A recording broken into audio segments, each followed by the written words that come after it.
Last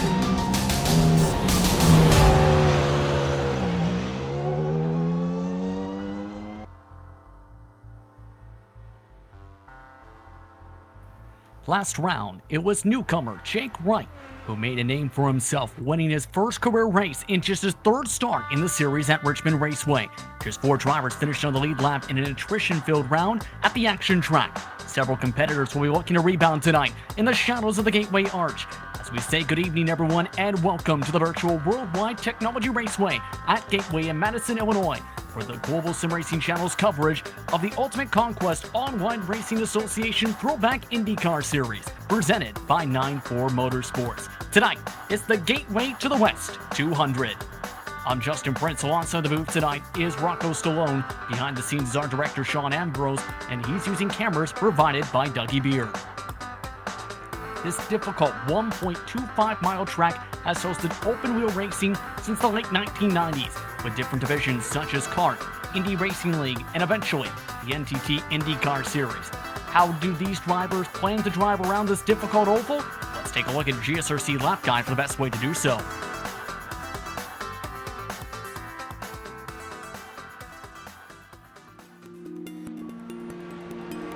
Worldwide Technology Raceway, a speedway born out of the speedway boom of the 90s. More colloquially known as Gateway, the track sits in Madison, Illinois, just on the other side of the mighty Mississippi, from St. Louis and its famous arch. And like that arch, Gateway has become a passage to the western United States for many series calendars.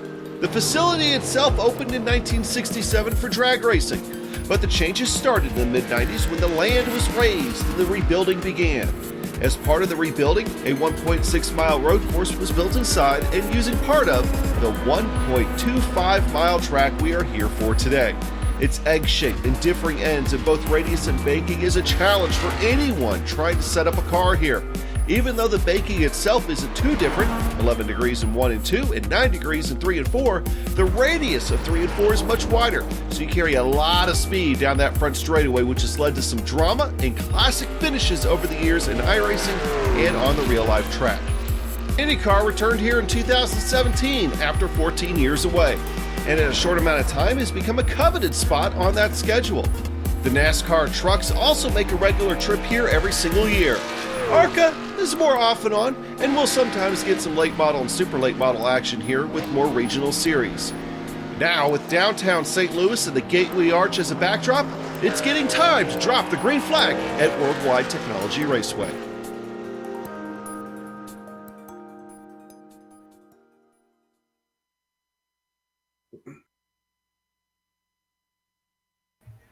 That was a look at your GSRC Lap Guide for the best way around Worldwide Technology Raceway at Gateway. Now let's bring in my broadcast partner tonight in Rocco Stallone. Rocco, we talked about this a little bit, a difficult track. Your thoughts on what we're about to see this evening here at this circuit? Yeah, well, it's about time to get up and stretch a little bit of legs. We were a little confined last race in Richmond. A lot more turn, a little bit more straight track on this time. 9 to 11 degree banking into turns. It's kind of got a little bit of a Darlington shape, definitely looking like an egg. Much wider entry into turn 3 than the initial turn. We got a stiff wind coming out of the north tonight, so it should play a little bit with their handling during qualifying, and it definitely could affect them during the run with some of that dirty air. Indeed. We'll talk a little bit about that in a few moments, but let's take a look at how the championship standings are faring out, and it's getting very tight between the top 2 drivers. Paul Jenkins still looking for his first victory on the season, but 9 top 10 sees him on top of the board in the standings with 1,408 points. Brian Beard is 53 points back in second, while Dan Garrett is on a part-time schedule, 8 starts, 223 points back. John Garrett and Robert Bloom round out the top 5 of the point standings, separated by 311 points amongst those drivers. Now let's talk about this upcoming race details, because not only is it back to where you could stretch your legs in terms of space on the track, it's also the start of the second half of the season. Right, all downhill from here, Justin. 11 of 20 rounds, 160 laps tonight, so it's going to be a little bit of a challenge with the endurance. 4 sets of tires.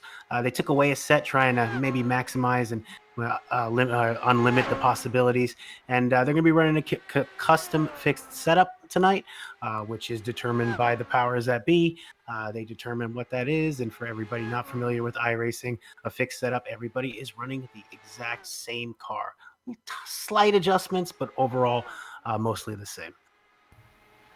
Indeed, they said they made some adjustments prior to the start of tonight's final practice in test races in preparation. Qualifying is underway. So far, 15 total drivers have set times. 22 competitors have made their way to Gateway for tonight's action. Let's take a look at the pylon first. The left side of your screen, very tight amongst the top half of the field, separated by just 0.2 of a second with 5 minutes left in qualifying, Rocco. Yeah, Justin, with a 27-second lap, it's not a lot of variance that can happen. Very, very little room for mistakes, and these guys don't seem to be making many. As you said, less than 0.2 separating the top, looks like the top 10 at the moment. Real interesting to see these guys so close together. Always fighting for those pole awards and those extra points. Several drivers are already pointing off to the side of the racetrack, but Andy Yerk trying to bump his way up a little bit more. These drivers have 2 solo laps to set the best time for tonight's race at 26.998 on the first lap. And Yerk, second time around in the player's machine, 26.945. That's a P3 qualifying run for the 27. Yeah, Justin, and this series is, a lot of series have them, but this also offers a top qualifier standings. So these qualifying laps matter. It's a different championship. Brian Beard's up on top of it currently. He leads Paul Jenkins by 61 points. So interesting to see that. It's something a little extra to fight for. Most drivers have already pulled off the racetrack. 5+ competitors have elected not to set qualifying times for the time being for tonight's action, as we see the 27 pull off to the side of the racetrack. Now let's talk about that top qualifier championship. It's brought to you by D2 Race Designs. They specialize in creating personalized and customized SimRacing peripherals, as well as providing the RC racing community items that make their days at the track more organized and efficient. The season's top qualifier will win a customized button box, all thanks to the kind folks at D2 Race Designs. You mentioned the points a little bit with Brian Beard on top of those standings by 61 points over Paul Jenkins. Eric Jeffers, 77 points back, is in third. Dan Garrett in P4 with John Garrett rounding out the top 5, entering the second half of the season. And track position in some of these races can be very crucial, to say the very least, Rocco. Going to be very interesting to see how this all plays out as the night goes on. Yeah, Justin. So some interesting strategies will come about. And like you said, though, the top qualifier, that's what I was interested in seeing. I get a button box for that. How cool is that? Absolutely. And button boxes can be very helpful, to say the very least, to set up the programming for how you want your specific cars to run, what you want specific buttons to do for specific times for adjustments, etc. The person on top of the board, by the way, is Travis Bennett in qualifying with a 26.865. Drivers still have about 2 minutes in total to get onto the racetrack. No one has elected to do that at the moment, however. The only drivers not set times: the 19, the 42, the 33, the 77, and the 68.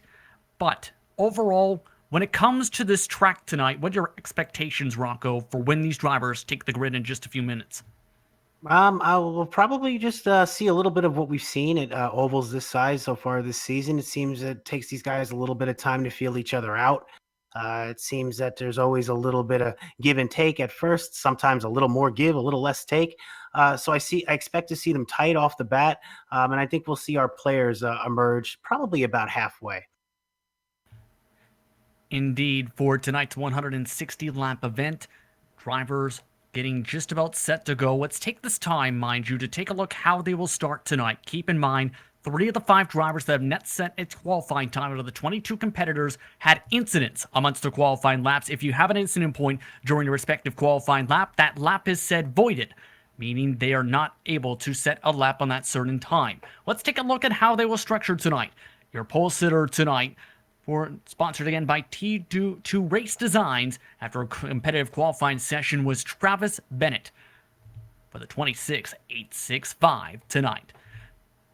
Joe Hassard starts in second spot with Andy Yerk in P3, Paul Jenkins in P number 4 with Brian Beard in P number 5. Rick Ravon starts in P6 with Chris Lanini, last week round's pole sitter, starting in 7th. Justin Kirby starts in P8 with Richard Swavey in P9. Tower Graf rounds out your top 10, Rocco. Yeah, Justin, and a couple names from the top 10 in the top from last week and the top 10 this week. But in 11th spot, we got Nate Burke alongside Brandon Schoen, who has been a winner in this series. Diego Sensos and Eric Jeffers, they line up behind them. Robert Bluin and Brian Greenlee, 16th spot. Gaston Arellano, who actually does have some penalty points, something to talk about maybe later in the race. And then we got guys that didn't set a time: Matrizian Garrett, Jake Wright, last week's winner at Richmond. Guys electing, like you said, well, actually they didn't elect, they got a little bit of the wall, so it avoided their lap. And then John Garrett and Julio Campagnoni rounding out the field, 22nd and 23rd. For Race EC at 23rd, there is Alcio Vargas, who is yet to make it into the racetrack, who has under 2 minutes to make it to the starting grid to be able to take the green flag with the rest of his competitors. All the drivers now getting ready for what should be an eventful night of action. Now, tonight's focus drivers this evening include 2 competitive drivers, to say the very least. Paul Jenkins, the season points leader, finished P6 at Richmond. That was months the driver's one lap down, has been virtually racing Indycars since the 1990s. The 17 machine was a beta tester for various iRacing predecessors near the start of the new century. He's still winless entering tonight despite 4 top 5s and 9 top 10s. The second of our focus drivers tonight was one of the quickest drivers in practice in the mid-pack, as well as a former champion of the Lionheart IndyCar Series, the 77 of Jake Wright. He was last round's winner at Richmond Raceway by more than 2 seconds and just his 3rd series start. That's also with 2 top 5s and 3 top 10s in his appearances this season in 2020.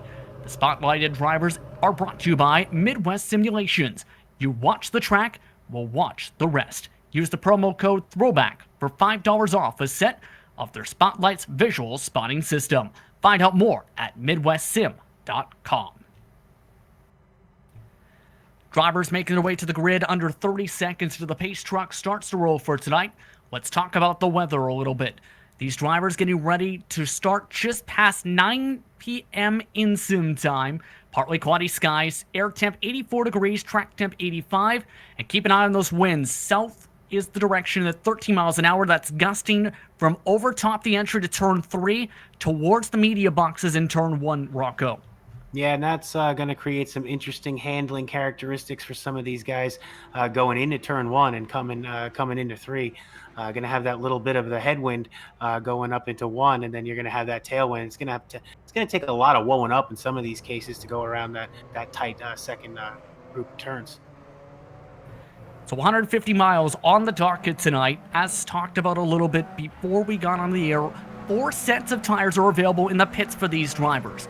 The max fuel load 91%, that's about 20 gallons in the tanks. Fuel stint's expected to be 56 to 58 laps, essentially a 2-stopper, Rocco. How do you play this if you're some of these drivers tonight as the event goes on? It's gonna take some careful maneuvering here. This surface is pretty abrasive. It's not really too forgiving on some of these tires, and these older Dallaras are a lot heavier. So I expect to see some drop-offs. So I think we might possibly start to flirt with that tire limit, and it may play on some strategies. It would be really cool to see that maybe last 20, 30 laps have some interesting strategy calls needed to be up front. Of note, Vargas did make it to the pit lane. Will start from said pit lane from the 23rd starting position. But up at the front of the field, the pole sitter tonight, Travis Bennett, starts on the inside in the 711 Orioles machine, while Big Joe Hassard starts on the outside. Pace truck is off. Green flight waits up at the stand. We're underway from Gateway.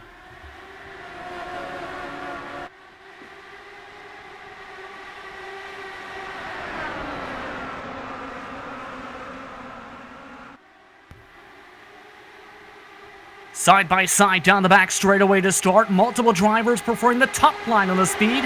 Hassard trying to floor it on the high side. Still can't get clear quite yet. Right, we saw a good start from Travis Bennett. He kept it low. Got a little bit of 3 wide going back there, about 4th, 5th, and 6th. Nice start, nice and tight. These guys keeping off one another. Always good to see that. Lots of respect being shown early on. Hassard, though, able to clear on by in the tight apex and exit of turn 2.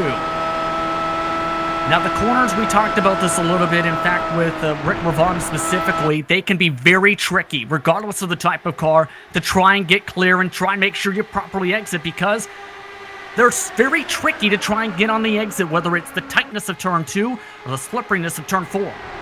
Yeah, Rick was telling us pre-race that they don't turn very well in some instances. Said they were kind of heavy. I think he said that. I think tanks is how he referred to these cars. So it is something that these guys are going to have to negotiate all night. They're only going to get slightly less heavy as the fuel burns off. But other than that, these things will be a handful all night. That was Justin Kirby, shuffled up the racetrack back to P6. Had gained a few spots off the jump, but has been way up the racetrack on some of the apexes so far in that blue and white machine. Yeah, Justin, looks like it let Paul Jenkins move up a couple spots, taking advantage of some of the early troubles for Justin Kirby. And Yerk letting him right on by, giving him the position right on back. But one of the biggest movers, you may have noticed the fastest lap last time by, 2017 Lionheart IndyCar Series champion Jake Wright is already up to 11th. That's a +7 for the 77 machine, and he's going faster each lap. Yeah, Justin, and so far a lot of ups and downs. One last week and hit the wall in qualifying, and how he's moving up pretty quick, hoping to capitalize on some of that momentum he may have gained a couple weeks ago. It's one of your spotlights drivers for tonight, this time staying in the slipstream train. And when it comes to a race like this, with how difficult it can be with some of the draft, how do you play this as a driver to set up some of these passes? Well, some of the passes you set up could take 5 laps, so I think it's just a matter of patience. Especially if you're catching a guy. You know you're faster than him. You just got to pick the right spot. Don't want to get too aggressive early on and ruin yourself and someone else's race and probably a couple guys behind you. P2 continuing to shuffle out a little bit. Rick Ravon, one of the quickest drivers in practice, now up to the second spot. He was in P2 specifically, right behind the man who's in right behind him, Travis Bennett. Right, and Rick Ravon, we were speaking of before the race, got some insight from him, and we've seen him win. It's interesting to see him. He's a little bit back in the points right now in the 16th spot running that part-time, but always fun to watch him run. Now really trying to use different lines, it seems, to try and get out of the arrow. It seems almost like that higher line on the corner exit can give you an extra bit of speed down the straightaways based on what we've seen so far.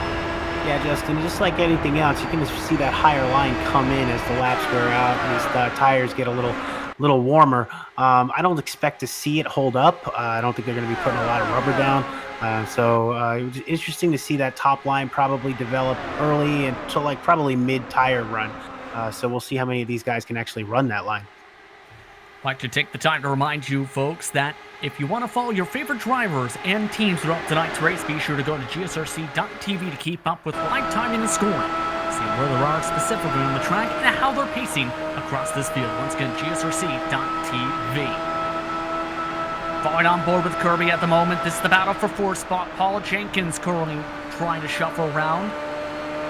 Just a little bit up the road, and you can see right from the left front wheel that his sights are focused on up ahead. Just about a 1/10 of a second fall so far in the first 10 laps. Yeah, Justin, and just looking a little bit behind him, Chris Lanini looks like he got in a little bit of trouble. He lost a few spots, and he's still giving up a couple. Just something to note. He was in 7th spot, but I think he's gone back a few spots since then. And that gets back to the bit of the discussion on timing up the passes. Part of the reason Lanini lost that position you're referring to, tried to make the pass in the car in front of York on the bottom side. Got a run from somebody on the high side. Brendan Schoen in that case just got that spot back to take away P8 once again. Yeah, and Justin, you hit the nail right on the head. It's all about timing. You're going to get a run on somebody. It's just a matter of where on this track are you going to get that run, and is it the smartest time to take it the whole way? Caution flag is out. Several drivers collecting the exit of turn 4. It's at the back of the field as John Garrett is the trigger of it from 18th spot after he hit the curbing, collected 2 other competitors in the process on the exit of turn 4. Let's take a look at the GSRC replay, and you're going to see hits the rumble strips and locks it up, but several drivers lose control trying to avoid him. See, and he was a little unfortunate to bounce off that wall the way he did. Oh, wow, real close on the last couple. I don't know exactly who that was that got caught up in it, but it doesn't look like there was contact. It may have been blue, and we're going to see him come around and try to negotiate that. Always not fun to see that. Oh, and he tried. Oh. Just barely, I think, avoided getting a right front wing damage. That was Gaston Arellano in the 11 machine, by the way. It also hit the rumble strips, who spun around and was the second person in the wreck. This is where the tire strategy comes into play, with the amount of sets in the pits. It's a two-stop from the fuel. But if you're some of these competitors, do you take the tires this early? I don't know, Justin. I think it's a little too early. 13 laps, 27 seconds. I mean, realistically, you've been on these tires hot for about 5 minutes. I think you let them go a little bit. I think it's way too early. Mm-hmm. You can also have the option, too, Rocco, to just take fuel only as well, though. If you take this call, have an extra bit of fuel for the run. Yeah, but with this track, with the limited passing opportunities, I think track position is key. We'll see some guys come in, but I don't think it's the prime maneuver for anybody running, say, in like the top 10 right now. There was one driver who was in the top 10 who took that call, by the way, Rocco, hence why I asked about it. Justin Kirby, Tyler Graff, Richard Swavely, Alamatigo, SS Nose, Joyo Compria, Anani, Robert Bluin, amongst a couple others, also came down to the pit lane. Right, and just like I said, I would pit right now. I would take 4 tires and a full tank of gas. So in our words, the top 14 stayed out, and it's Joe Hassard in the race lead, and he was starting to break away from the pack, mind you, just before the yellow flag. Right, Justin. Just wanted to make a note. Last race, they actually implemented a 2-strike rule, and it does look like that the 68 of John Garrett will be handed out a strike for that accident. Glad you brought that up. That was the next point to go towards, because if you are the reason for 2 caution flags, you are parked for the remainder of the race. It's not a disqualification for points. It's simply parked for the remainder of that specific event. So, John Garrett gets the first of those strikes on the night. And how did you feel that worked out with it being implemented starting at Richmond? Well, the guys definitely ran clean. It does go into what they call the accident. They have an accident point system.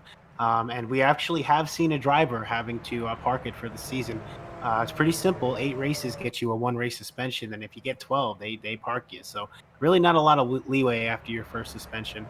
And so those points do add up. And again, if you get 2 in 1 race, you're done for the night. That would be the first total point after round 10. In respects to John Garrett, by the way, Lanini, Graff, Takashi Kida, Brian Peel, Andrew Peel, among some of the air drivers that have 1 each. Gaston Arellano has 3 of them, and Jose Miguel Phillips, the Garrett entered today with 10 of them. But lined up behind the official iRacing pace truck, still lights on top of the pace car. One of the cars is still keeping an eye on at this point still is one of the spotlight drivers still in Jake Wright, who is a +9 and was the fastest driver just about every single lap in the pack right before the caution flag. Well, yeah, Justin, you mentioned it. He's a former champion at Lionheart and, had a strong showing, obviously, a couple weeks ago, taking the win at Richmond. Obviously, cutting through the field right now. Jake Wright's in good form right now. I think we'll be hearing a lot from him as the night goes. And our spotlight driver, Paul Jenkins, he's kind of been in the boat, in my opinion, Rocco, where he's just been keeping the car nice and calm in the 17 just up the road in P4. Oh, yeah, it was kind of a joke with Joe when he was calling the races before you joined us, Justin. Every time he would talk about Paul, he'd be running up front in a caution lap, and for some odd reason, call it the commentator's curse, if you will. He always seemed to fall back. However, even without winning races, he's obviously up on top of the points. He's really doing well. Lights are out on top of the iRacing official pace truck as they get ready for the start once again. Now, remind you folks, restarts are in control of the leaders on the exit of turn 4 in the restart zone. It is Hassard, Ravon, Bennett, Jenkins, and Beard inside the top 5. Andy Yerka's in 6th, Lanini in 7th. Schoen, Wright, and Jeffers round out the top 10. Pace truck now rolls off. Yeah, let's go. I'm sorry, I didn't know we were coming out of turn 4. Off and away goes Hassard on the exit of turn 4. Good jump for the 10 as he's off and away. Yeah, and we always see a good start from the leader. He's got such an advantage. However, Rick Ravon did stay right on top of Joe Hassard, something we're not used to seeing on these restarts. Indeed, of note, Robert Bluin at the back of the field got shuffled all the way back to 22nd position, while other drivers have stayed single file. The top three have broken away from the rest of the pack off the jump. Yeah, single file racing pretty much the whole way back. Looks like someone is on the inside, about 6 or 7 spot back there. But other than that, everybody pretty much falling into line. We do see a little bit of separation going on, but these top three really tight together. Indeed, looking to freight train away. The separation about 7/10 of a second from Paul Jenkins. Then it's a few tenths back to Brian Beard. Then, just behind that is amongst some of the battles, Jake Wright and company. Here's a look for the back of Hassard up in the front. 174 miles an hour compared to Ravon's 176 in the draft. Yeah, and if you watch, you could see that air messing with Ravon a little bit. You see him kind of wiggle off that turn and hitting that straightaway. That's really where the danger is, not necessarily going into the turn, but coming out of it. And that's the thing when it comes to dirty air. It's been something iRacing has implemented a lot of the past year or so, especially. If you get too much of that dirty air, especially in open wheel machines such as this, the car can get really tight. Yeah, especially these throwbacks, those humongous wings. They're just, taking all that air possible, and some of it not good. I've driven a lot of open wheels, and these things will just go around on you. They don't care. Battle for P6 starting to heat up just behind them. That's where the biggest mover's doing right. Is currently attacking Andy York. Had passed by 2 other drivers since the restart already. The 77 is on a move and fast. We see Jake Wright pushing past this entire group behind him, all in single file. These guys all looking pretty content right now. Nobody's really making any serious moves. I don't know. Maybe they're just being a little courteous. Only 20 laps in, so it's possible. Now, one thing to note, there is a fast repair available if needed for some of the drivers. The drivers involved in that last incident did use them. In other words, you use it, you lose it. You don't want to get into an incident where you have to end up being the one having to use it, though, Rocco. Yeah, the fast repair is always a nice little safety net. You always hate to use it so early in the race, but that's why it's there. You don't want to do a 20-lap race and go home. Probably been looking forward to this all day. So I like the fast repair. I like having one. Absolutely. And Wright's been playing this interesting. Compared to the other drivers, he's trying to use the banking and turn 2 as a ramp. You see how much of a run it builds him up for this battle for 6th position. He's done it several times and set up several passes on the bottom in 3 like that. And that's always a great strategy at the early part of the race. It's kind of the flip side. A lot of times you'll give a guy a position like in that. We saw Andy York just give up the 6th spot. But take advantage of that, get your nose in there and let these guys let you up there. We got some real close battles behind and up front. Take a look at Travis Bennett. It's the battle still for second. They've lost about 3 tenths to Hassard up at the front of the field. And you can just see and hear some of the different throttle points and steering points that Bennett's trying to use to get out of the set dirty air in some of these corners. Oh yeah, Justin, and it's different every lap. That's the thing that makes these cars tricky. Going around by yourself, you hit your steering and brake points. It doesn't really matter, but you got a guy in front of you, and his line is unpredictable. That air is just bouncing you left and right. You can see her as well just there. They're utilizing some of the gearing as well to try and downshift a little bit in the corner, then upshift on the corner exit. Yeah, and I think that's what separates some of the top drivers from some of the middle tier guys, is that ability to operate that transmission and hit that shifting point when you should. A lot of times it's real easy just to fall into the top gear and letting off the throttle a little bit and kind of cheating your way around the corner. But these guys are really driving these cars right now, and you can hear it. That was Robert Bluin in 22nd spot, one of the drivers involved in the last incident, who made that front wing contact, letting by the race leaders. He's been running the 29 6s. The leader's running the 27 flat still. Most of the drivers have stayed within that range. About 10th on back is starting to fall off to the 27 2s for comparison's sake. I'm going to take a quick look in on 7th spot and the battle going on for that right now. One of the top battles we got going on. Everybody together. A whole train of guys. 7th, 8th, 9th, 10th. All wonderful colors, actually. It's really cool to see. You've got light blue, orange, yellow, and black. You've got white, blue, and red. You've got orange and white, and you've got several other colors mixed in between amongst that battle. So, just about all the colors of the rainbow in this mix. Right, Justin, and for you, a shiny red maple leaf on the front nose of the front car. Yes, indeed, especially since Canada Day was just yesterday, in fact. Absolutely. Happy belated Canada Day, Justin. Thank you very much indeed. There is that one Canadian in the field who is Robert Bluen, we just referred to in the 96. But here comes the question, though, with your Andy Yerk. He's been slipping back just about every single run. What do you think's going through Andy's head as he continues to lose touch with the pack about a 10th a lap on average? I think it kind of snowballs. You let one guy go by and the next guy, and I don't want to say he's not fighting, because obviously just watching him, he is. But he's holding up a few guys. I don't know. Maybe he's just not feeling the track. Maybe it's just not coming to him yet. But definitely struggling, and he's being kind of wide about it too. Too wide right behind him. That's Jason Galvin trying to take a peek now for P number 8. Brendan Schoen gives him the space. And gives a bit of a squeeze. Tire contact. Schoen up in the air. Caution flag is out. Second one of the race. Oh, that was an aggressive move.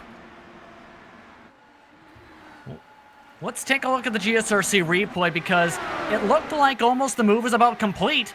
Then there's the tire-to-tire contact coming right off turn 2. We saw maybe a little bit added by the sim, just a touch, but a touch nonetheless, and unfortunate accident. Seen right there off the right front, it seemed like as soon as the rear tire hit that, it just used it as a ramp and jumped him up in the sky. Yeah, and it was a little bit delayed, but enough, and it looked like that car wanted to take off, but it stuck to the ground and just did a couple rolls. No one else touched him in that incident, just Brandon Schoen with the damage in that. But it's enough to send him onto the tow truck as we take a look on board. Take a listen.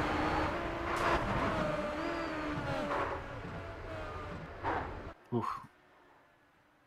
And the more I look at it, the more it seems like they kind of hooked tires. So maybe the physics, while maybe a little exaggerated, maybe not that much so.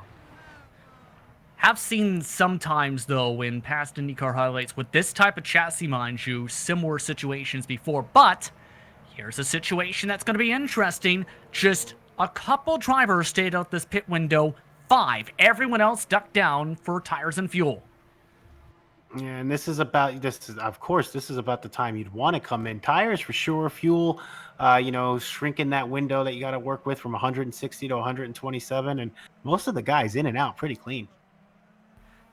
5-second stops of note for Graf, as well as Gaston Arellano in that. Lanini stayed out. Kirby, Graf, Garrett, and Arellano, pardon me, on that circulation. Everyone in that came out, I should rather rephrase, did come down for the said tires. No strikes given on that last caution flag, by the way. So these drivers, once again, reshuffle the deck, and it's going to get interesting because everyone in front has been on their tires for at least what will be about 20 laps or more when the green flag flies again. Yeah, and I think that's fair. From the angles we saw, I don't think anybody's really at fault. It looked just like some racing contact to me.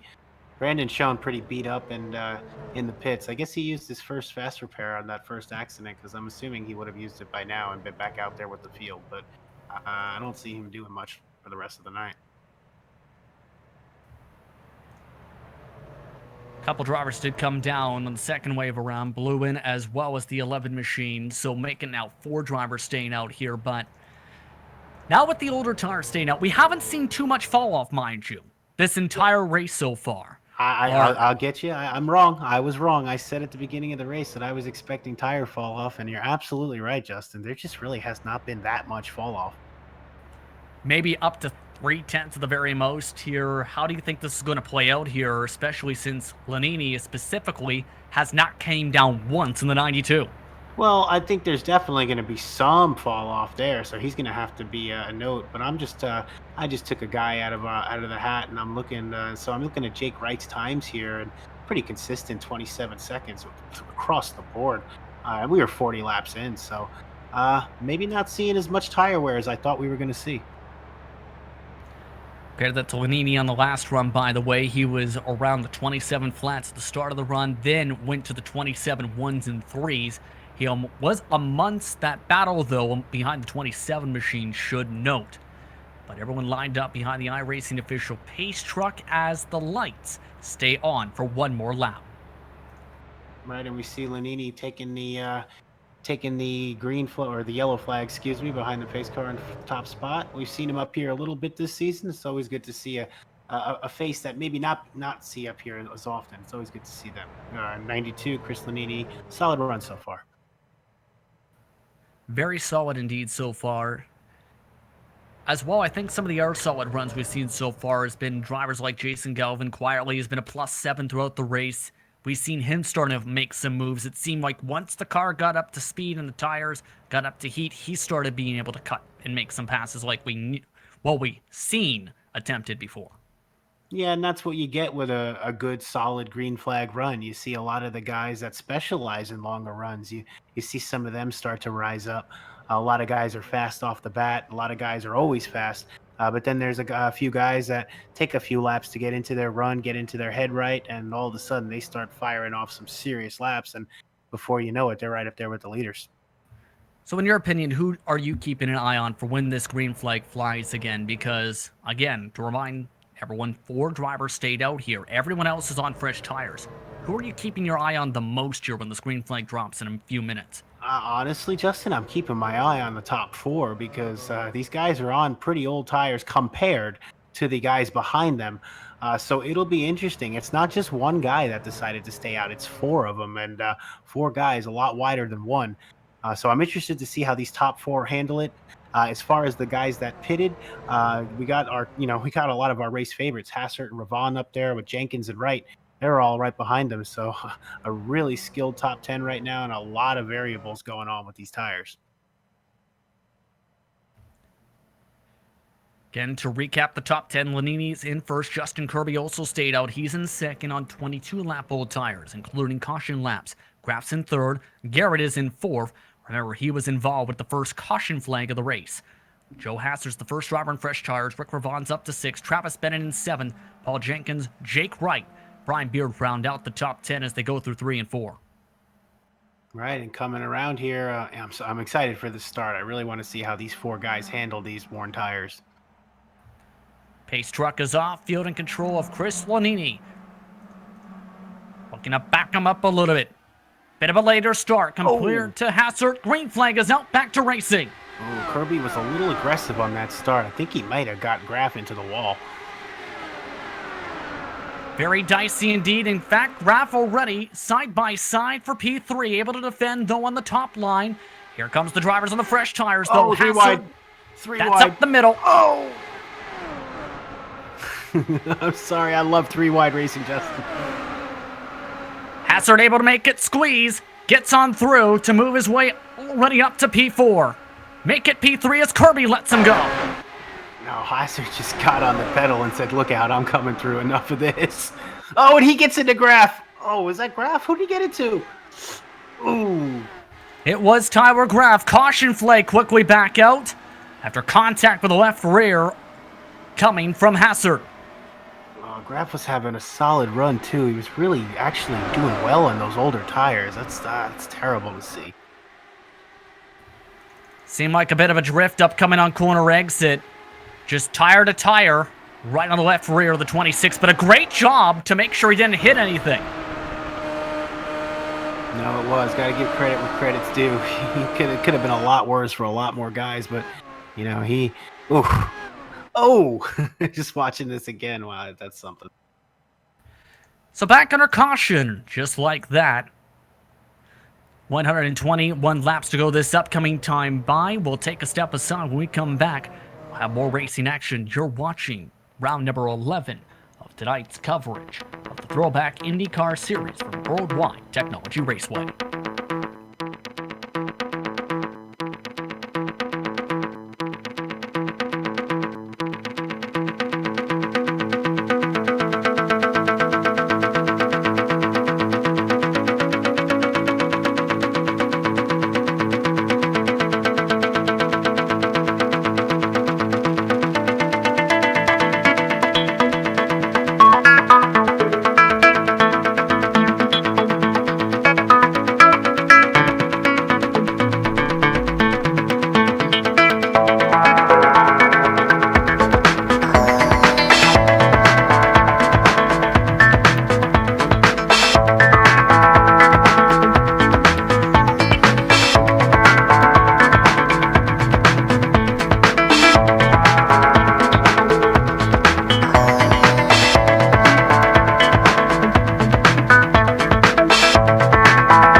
Welcome back, everyone, to Gateway for more coverage of the Throwback Indycar Series presented by 9-4 Motorsports.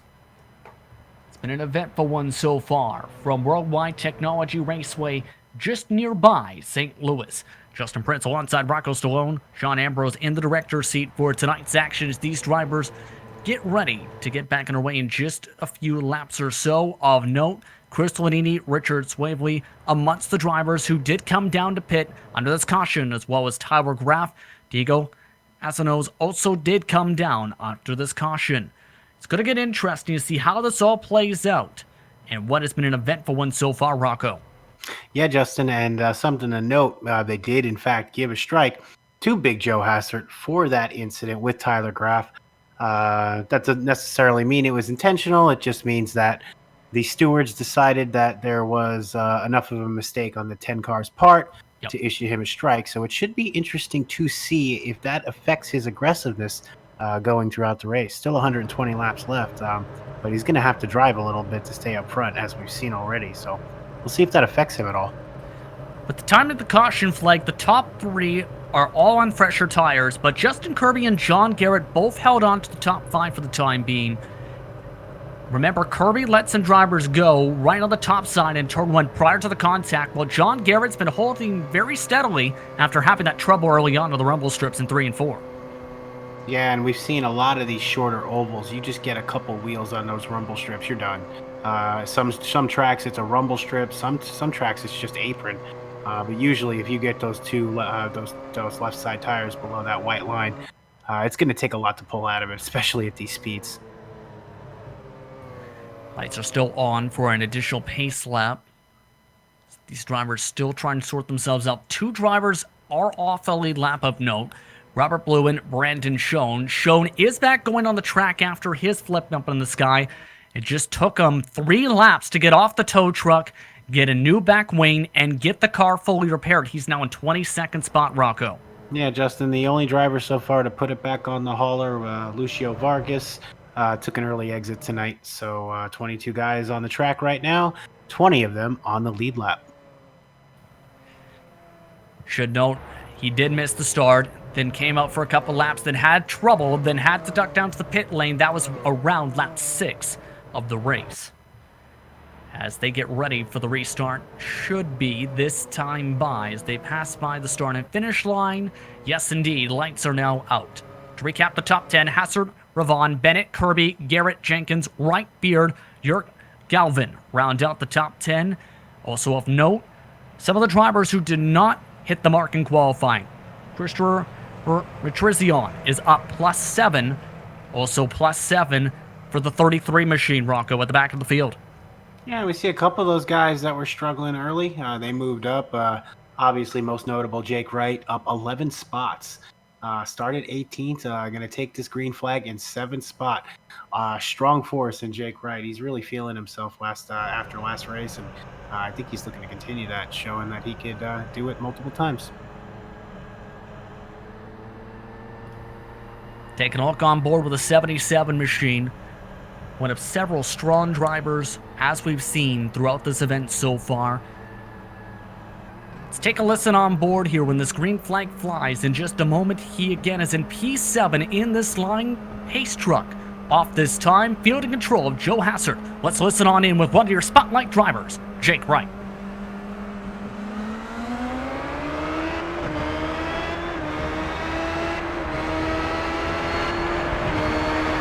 And caution flag just like that is right out as Tyler Graff has trouble with the back of the field.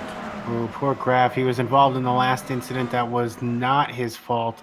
I'm not quite sure about this one, but regardless, he's seen better days. And it was a miscue on the jump, it looked like, as the Intrepid machine got a hit right from the back from Chris Lanini. Ooh. That was a rough one. He did, I think he apologized afterwards. I'm not sure exactly what was said, but it did look like there was some communication between them after that. And it's so easy to make mistakes like that if you see the leaders start to go, but the back of the field hasn't gone yet. If you time it up just the wrong way, you can have exactly like that happen to your competitor. Yeah, and I'm not sure. I don't think Graff was involved in a wreck prior to the last one, so he probably, I'm not sure how much damage he took the last time. I'm not sure if he's got his fast repair or not. He's hustling like he does, though. He's not limping around the track like somebody who doesn't have anything to go for. He's trying to get there, so that would make me think he's trying to get his repair in. Couple fuel strategy gambles here. Jake Wright ducking down to the lane. Justin Kirby also ducking down for what would be his second set of tires. So mixed pit calls here. Two of the drivers in the top 10 coming down. Just about everyone else staying out. Right, and it looks like that the 92 will be assessed the strike for that incident. And interesting, it does look like that they actually took Joe Hassard's strike away on that last caution. So he's at 0, and it looks like the 92 is now on 1. Yes, indeed. Has drive right through after a 4-second stop for the 77. And this comes right on in. You can come down and just take fuel, not use the tires, and just take the gas. And it's something that, since the implementation of tire limits, Rocco, that has been seen a lot in the stock cars and a lot, as we're seeing, with the open wheelers. Yeah, and Justin, I think this race is deceptively long. I think it's 160 laps around a pretty long racetrack. So I think these guys really have to consider what they're doing.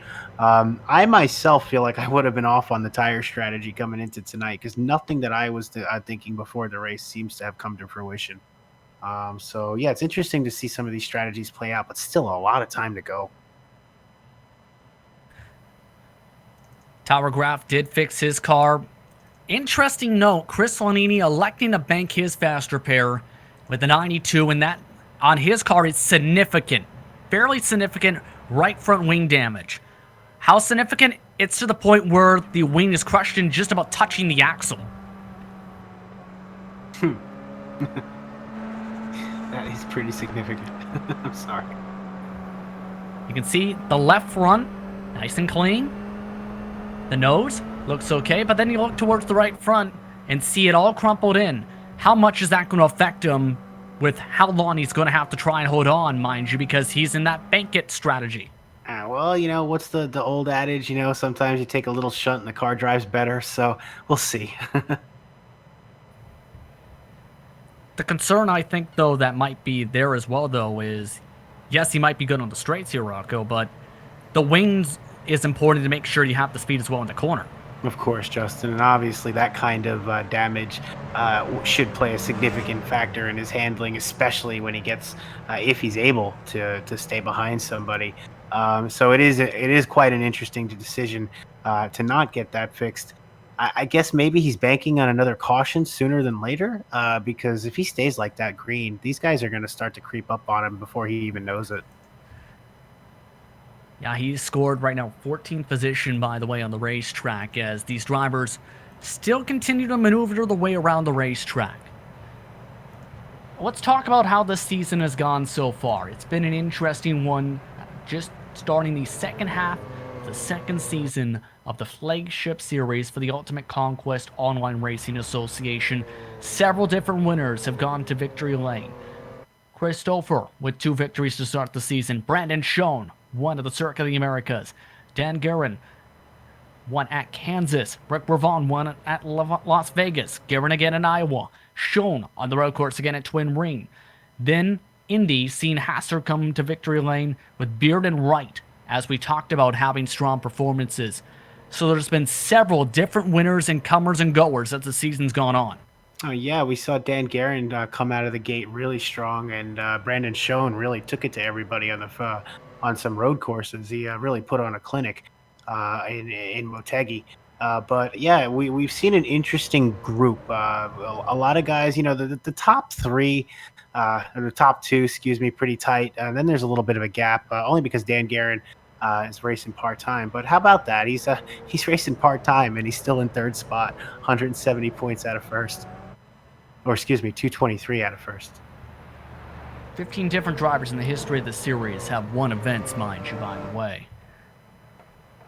Now, the curious thing is, though, with one of our spotlight drivers, Paul Jenkins, when do you expect to see him break into victory lane? Because he's come close several times in that 17 and been very consistent.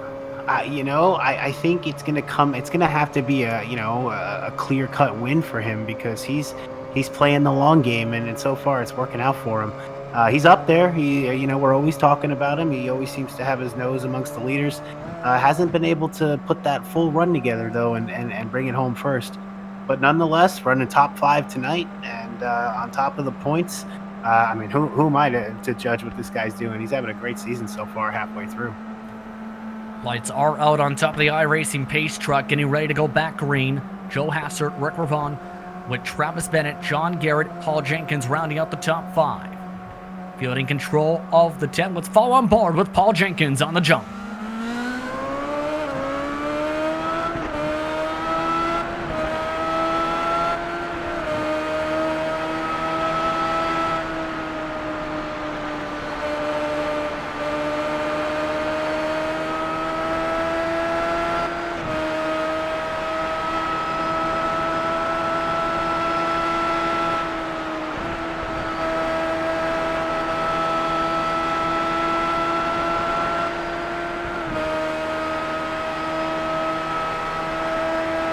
Good restart for Paul Jenkins in the Skidmark Motorsports machine, still holding on to the top 5, 27.7s off the gun for all the drivers inside the top 5 with a bit of a bobble off too.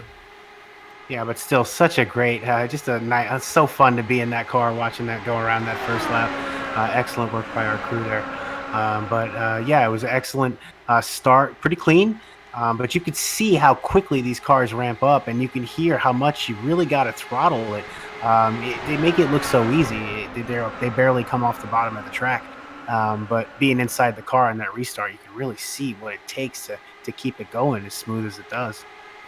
New fastest lap goes to Andy Yerk up at the front. Rick Ravon trying to change lines, trying to build a run on Joe Hassert.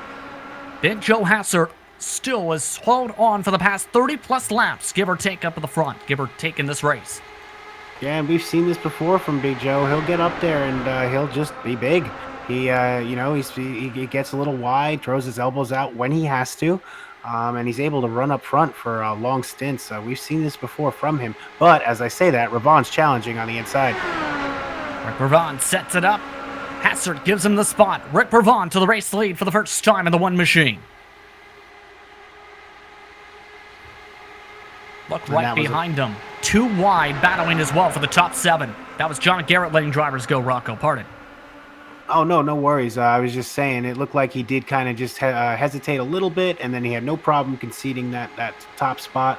Ravon out front, Hassert in second. Lap 55, leave change. Pretty fun stuff to watch so far. Now, one of the cars we need to keep an eye on. Remember, Jake Wright elected to take fuel only on one of the stops a while ago in the 77. He's back up to P13. For the drivers who topped off, let's say, on the fuel, how do you think this is going to play out? Because we're still outside the fuel window, yes. But as we talked about, you can run a fairly amount of high laps on the set fuel. Yeah, the fuel and the tires seem to be meshing pretty well. It's again, go back to the beginning of the race when I thought we'd see more wear. We're just not. These guys are either keeping care of their tires, all of them, or this track is just not being very hard on them tonight. I mean, it's a pretty nice night, 85 degrees. So nothing overly heated. So maybe they're just running tight lines and making it work. Let's take a look at P5 battle. Yes, indeed. That's where Brian Beard currently is trying to stay inside the draft. Paul Jenkins leading as the caution is out. It's the 46, Richard Swavely. And he's saying sweet because he's stuck in the fence. He decides to take that tow. Let's take a look up top and got a little bit of help. That's the 11, I believe that is, on the inside. Ooh.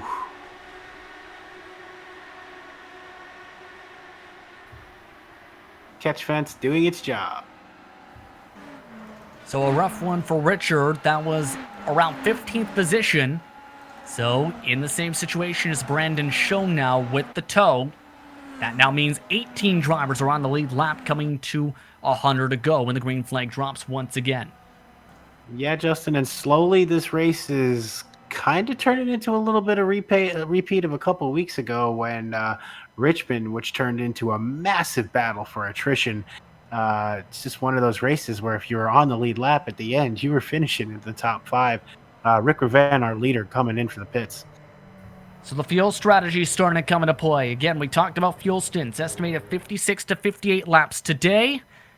And he is the only driver inside the top 8 to elect to come down to pit. Another gamble to try and top off on the fuel potentially. Some of the others outside the top 10 also coming down, Rocco. Right, and we're going to see Rick Ravan kind of pull into his pit stall here. We'll see how long, in fact, he actually spends on pit lane. Again, under caution, it really doesn't matter. But you're right. It's interesting, and it looked like he slid through, but he did catch it. That under green flag conditions could have been disastrous, but he definitely held on to it. So coming out now, I'm curious to see where he'll be scored for the restart. Did elect to take the tires. Currently in P14 with the pit call. Let's take a step aside. When we come back, more racing. You're watching coverage of the Throwback Indycar Series live on the virtual Worldwide Technology Raceway.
Welcome back, everyone, to Worldwide Technology Raceway for more action of your Cora Throwback Indycar Series racing presented by 9-4 Motorsports.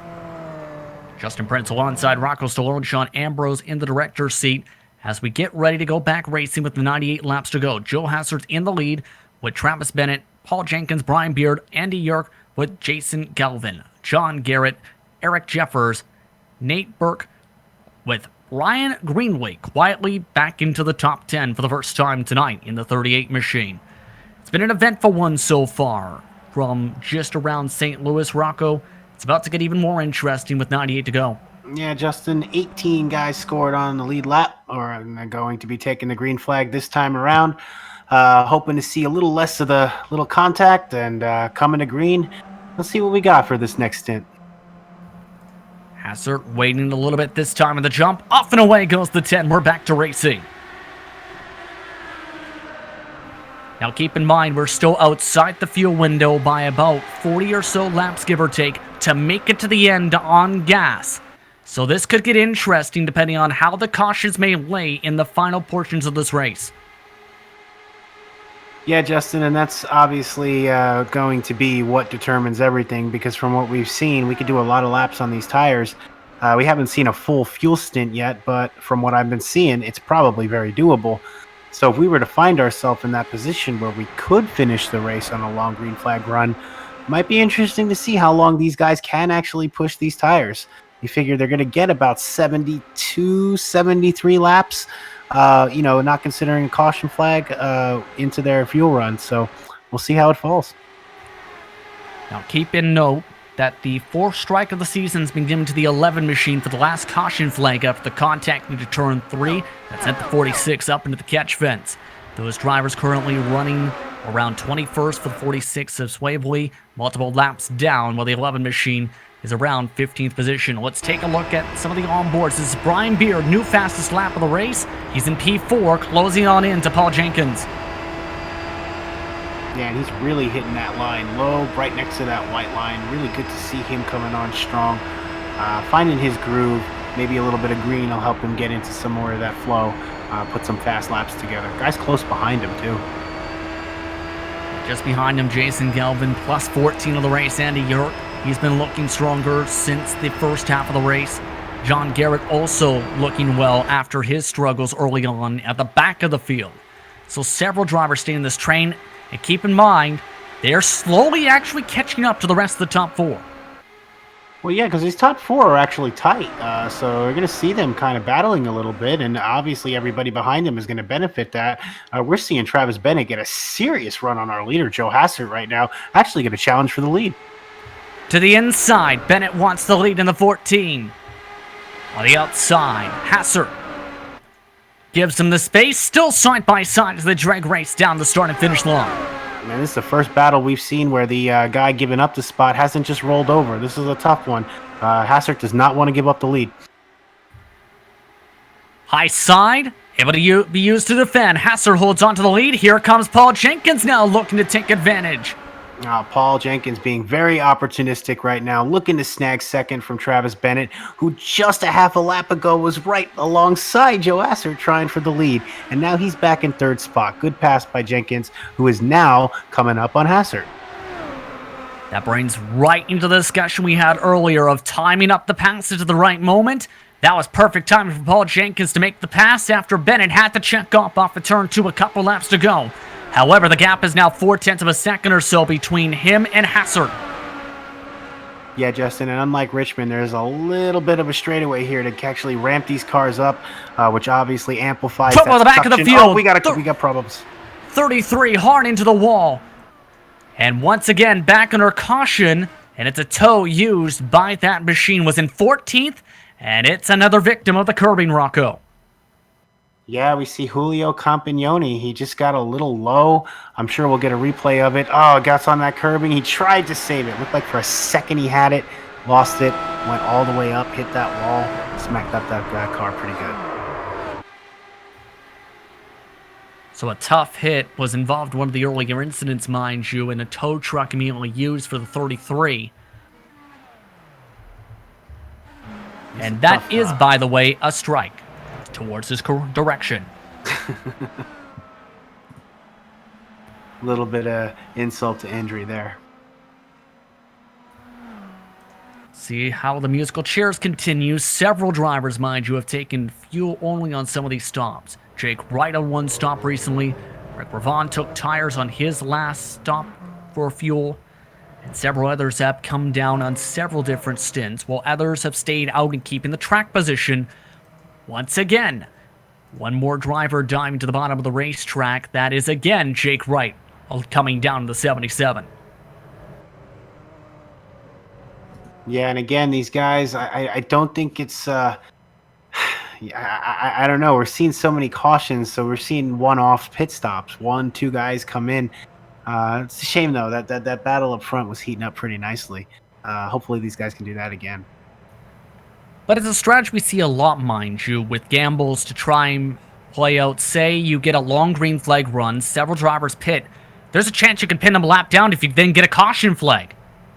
Well, this is true. Yeah, so there's other sides, but just noting, Jake's been in the pit stop for a long time. Granted, I understand it's a caution flag, but yeah, he's been in there a while. You notice that, Justin? Yeah, looking like he already wants to get off and away.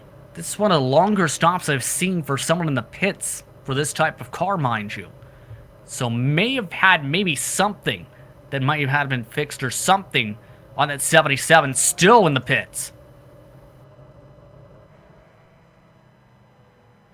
Yeah, maybe he's taking a iRacing break, or maybe he's taking a personal break, but he's away well before the pace car comes. So no harm, no foul. Yeah, you know, maybe he needed a refresher. Maybe he needed more liquid. Sprint to get a bottle of water, maybe. Right, or your favorite adult beverage. GSRC does not promote drinking and driving, particularly in real life or in sim racing. 88 laps to go, by the way, this time by. And as we get towards this halfway point, at this moment, based on how just the flow of this race has gone, what are your keys to victory at this point? Because it seems as though track position has been king the entire night. Again, Justin, I'm going to default back to what I said about 20, 30 laps ago. This is kind of taking on the feel of Richmond. Again, attrition was key. I think you focus on finishing. I think you focus on keeping it clean. If you can stay on the lead lap, great. If not, I don't think it's going to be that big a deal. I think your 110% focus right now is keeping the car clean, getting it over the track, getting it through the turns, not hitting anybody. And, you know, if you got an opportunity, take it. If not, just live to go around another lap. Indeed. An update, by the way, on the 92 of Chris Lanini. We talked about how he didn't use a fast repair on one of the caution flags. One of the key points, too, to think about with that machine is, and with these types of cars, when you come down to pit, one of the ways you can fix the car is replace the whole front nose. You kind of don't want to use the fast repair to do exactly that because it's something that only takes 12, maybe 15, 20 seconds in the pit box to fix. Right, and unfortunately, though, some of that damage can translate to some internal damage, so you might want to get that fixed too. Really was not paying attention to his lap times, admittedly. I'd like to have seen if he fell off, because that could have been a catalyst for him actually coming in and fixing it too, because we did see he was pretty banged up. Yeah. So it's interesting to see how much he really had off those laps when he couldn't get the full benefit of his downforce. After the incident, he ran when we went green for about 7-8 laps, 28 flats to 27 sevens. Once he got that front wing fixed, went right back down to the 27 ones. Okay, yeah, so you figured he's probably running almost a second behind the leader's pace. So, I mean, they're running 27 laps. So, I mean, less than a halfway a stint, he would have already been dealing with getting past. So, I think it was a good move to finally use it. You kind of want to keep it in your back pocket. But, again, you got it. You might as well use it, or else your race is just going to be long. Several drivers should know they're having fun over the radio, as this is the time where you want to stay loose as a driver. A couple drivers, especially some of the pro drivers, Rocco, referred to it as, how do I phrase this right, big chill time, to be able to keep loose. Right, and a lot of the pros will talk about long pacing laps. where they actually enjoy it. You get really amped up, you want to race, but at the same time, this does take a lot out of you. And, especially when you, like you said, you can have a little bit of fun over the box, chatter a little bit, maybe give a guy a ribbing or two. It's always good to keep the light. We're very competitive out here, but we do still try to have some fun. Keyword try. Yes. Speaking of lights are off on top of the pace truck. Well Passer, done, Jenkins, Bennett, Beard, Calvin, York, Garrett, Jeffords, Ravon, and Burke round out the top 10 at the moment. Keep in mind, Galvin plus 14, Garrett plus 14 from their starting grid positions. Yep. And Big Joe's going to take it to the green flag again with Jenkins behind him. So again, past winners, we got point leaders, we got a little bit of everything up front. Let's keep this green, guys. Come on. Joe led the most laps, by the way, in last round, 117 total laps, on the way to a P2 finish at Richmond. He's led a majority of the laps again tonight here at Gateway. Off and away we go once again, and several drivers ducking to the bottom already. Yeah, it looked like I was a little bit of a checkup on the outside line. Looked like maybe 6th or 7th spot. A little late on the gas, kind of bogged up a few guys in the back. We see him 2 by 2, a little bit back, about 8th spot back. Yeah, that was Garrett. Eric Jeffers had to cut to the left side, make sure he didn't make the contact there. As up towards the front. Paul Jenkins still holding on to P2. Travis Bennett in 3rd. Beard, though, getting a good tow right behind, along with Jason Galvin in the battle for 4th. Front stretch has a little bit of reminiscent of like a small Indianapolis. It's kind of growing on me. And there's a reason that in recent years especially, this track's become a fan favorite for several different series. For passes such as this from Jason Galvin on the bottom side, but as well the atmosphere of this racetrack. Right, and we got a night race. Again, if it's the sim world, but if it was real, it'd be 85 degrees, lights out on the track. It would be a fun night to be. I'd love to be at this race live right now. 82 to go this time by. Galvin out up to P4. Had one of his fastest laps of the race at 26.937 last time. Up in front of him, Travis Bennett given the bottom side. Paul Jenkins gives him P2. Oh, tight battles back here in 10th spot. Jeffers and Burke going at it. We got Dyson back and forth for Justin Kirby trying to get back into that top 10. These guys getting really aggressive. That 4 machine trying to hold on as Greenley, we haven't talked much about him so far tonight. Up to the 11th spot, got shuffled just now out of the top 10. He's been having a very quiet night in one of the Loud Pedal Motorsports machines. Right, and these guys on the tail end of the tail end of the lead lap, excuse me. But they're fighting like they're up front, and this is gotta do it. This is the only way you're gonna move way up later in this race. Oh, was that contact? Didn't look like there, but nearly became curbing contact for Jeffers' mind on the exit of 1 and 2. As they continue to stay single file up in front of them. Paul Jenkins just got shuffled out from the bottom line. Just lost several positions off of 3 and 4. Back to P5, goes to 17 up the track. Yeah, we see Galvin and Jenkins and Beard all together. Beard showing his nose. Take a look at that again. Jenkins able to defend back for P4, but as you can see, was just up the groove on the entrance to turn 3. It's similar to what just happened with Travis Bennett the previous lap. Man, that was an aggressive block, but a fair block. He only made one serious move. So again, aggressive, but fair. Fall on board again, one of your spotlight drivers. Try to fall on board him earlier. Let's follow on board with him right now as he tries to hold on to the top 5.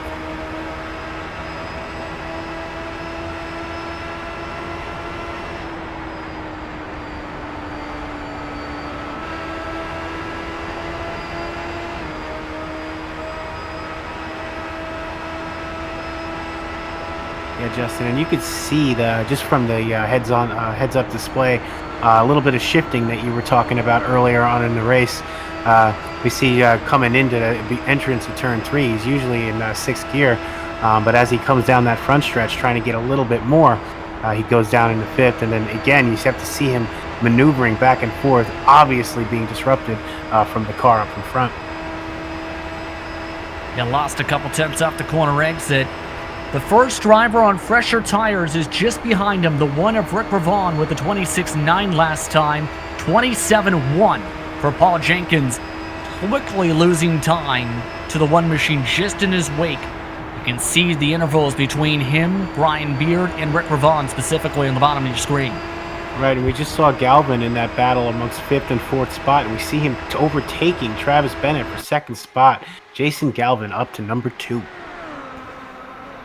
And Galvin in the second part of this race has just seemed to found a second gear or a topper gear. From 19th to 2nd, quietly has just chugged his way through the field. Yeah, and he's been putting in those consistent laps, finding his marks, not putting those wheels a little too low.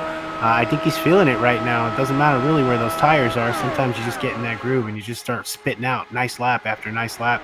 He's doing that right now. Trying to follow a similar line to what we've seen from the 77 of Wright. Just couldn't get the same apex, though, to be able to diamond it off the corner in turn 2. The thing is, though, it seems to work despite the fact he's not being able to get that big of an arc compared to Wright. Right, and we've seen Wright experimenting with all kinds of different lines all night. And again, we saw what he can do when he finds the right one. It's interesting to see a driver that really does try to move back and forth to try to find the best way to get around the track. Paul Jenkins, by the way, just lost P5. That was after side-by-side with Rick Ravon.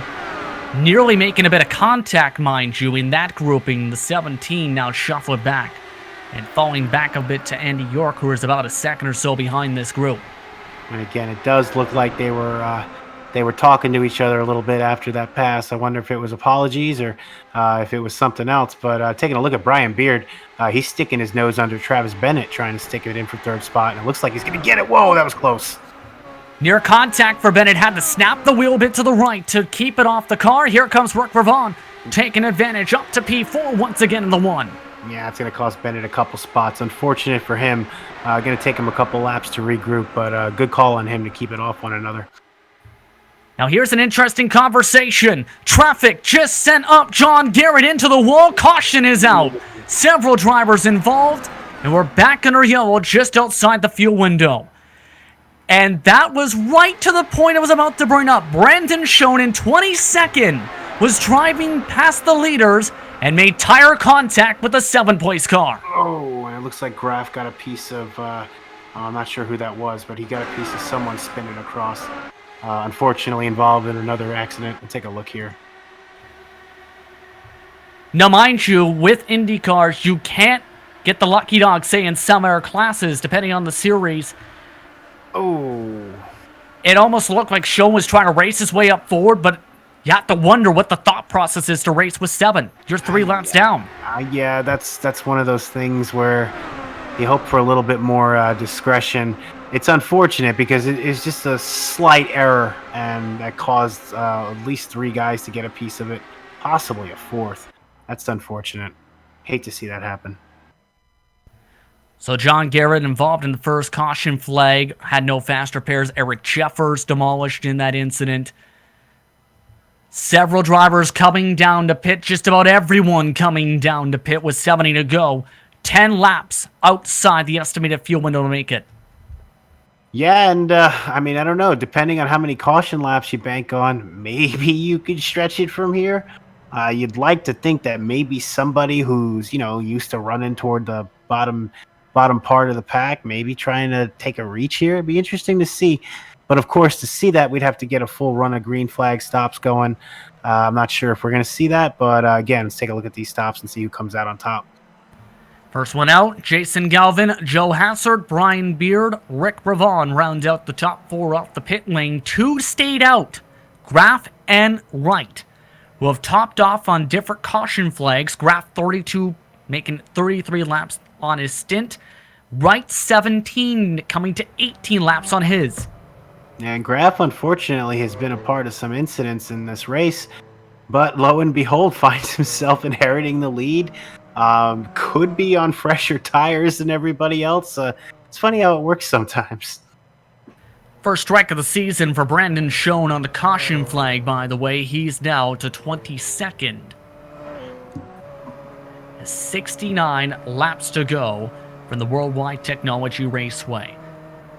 Take a quick step aside. When we come back, we'll have more Yakora Throwback Indycar Series action. You're watching the Global Sim Racing channel from the virtual WWT Raceway.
Welcome back to the Gateway to the West 200, where it's been an eventful one with 66 laps to go. It's Tyler Graff in the lead, followed by Jake Wright. Both drivers stayed out, with Jason Galvin, the first driver, off the pit lane after multiple drivers peeled off for tires and fuel.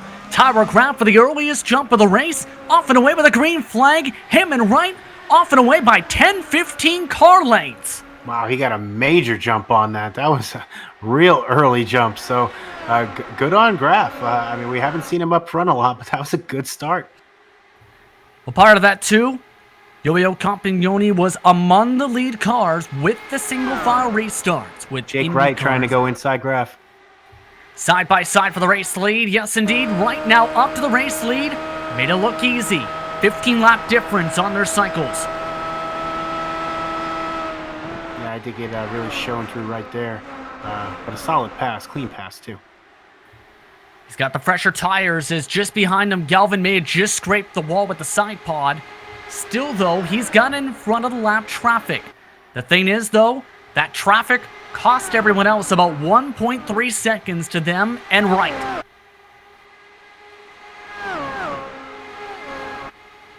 specifically what we're talking about. The purple 33 in 19th position, trying to hold on 2 laps down. Then Ravon and the rest of the field behind him near contact. Oh. These lap cars making it very interesting for these leaders. And part of the reason they're fighting so hard potentially here too, mind you, is, remember, we're still outside the fuel window. Many of these cars may have to come down if there's an error quick yellow in, say, a few laps. They can stay out and take a wave and get 1 lap down.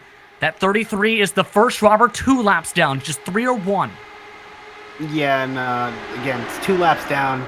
You don't want to tell a guy to take his foot off the gas, but when you got the leaders around, you may be just a little bit more aware. But I think they'll sort it out. Hopefully these leaders can get past.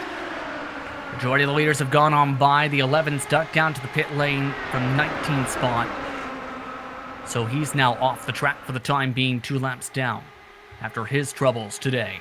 Rest of the leaders, though, back in a single file grouping, as Compagnoni is let by much of the leaders. Brian Beer is the first driver on the lead lap, having to still deal with them, though, in P6.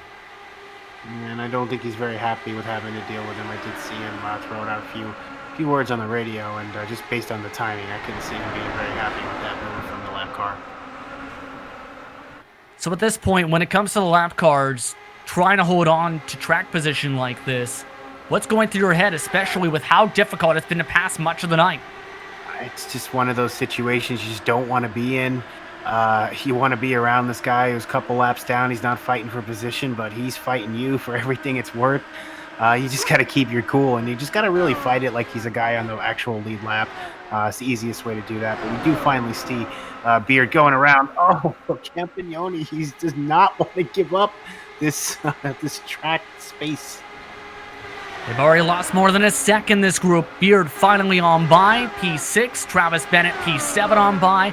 Compagnoni also going to let off the gas just in time to be side by side with Paul Jenkins. And now Jenkins now loses a bit of ground on the straight. Yeah, and looks like a lot of damage has been done. We see the gap between 5th and 6th spot. Hold on, like at 1.3 seconds. That's quite a large gap, and have to think that the lap car had a little bit to deal with that. Absolutely. And this is where some of the pit calls may have just came in handy. Fuel window is now open. Everybody still within, if it's a green flag run to the end, a box where they'll have to come in for 1 stop in said box. Right, and that's, again, like you said, the strategy element. If we do go green, it's going to be a factor, so it'll be interesting to see how everybody's strategy up to this point, where they'll leave them when everything does happen. And, you know, we see Jake Wright up front. He's got almost a half a second lead on Tyler Graff. We're going to take a look at 4th spot, I believe. Yes, this is where Galvin is right now. Mark Ravon just in front of them. They slowly drafted the way back up. A 1/10 of a second loss for the top 2. This again, partly the fresher tires, as Galvin tries to get out of the dirty air way up the racetrack in 3 and 4, though. Yeah, definitely getting a little bit too much there. Almost got into the wall. A nice little save. And behind these guys, Brian Beard is leading a train. They look pretty content with staying pretty single file, and they're making up some time. Compagnoni's still back there, and he's still holding on tight for that 2-lap down spot.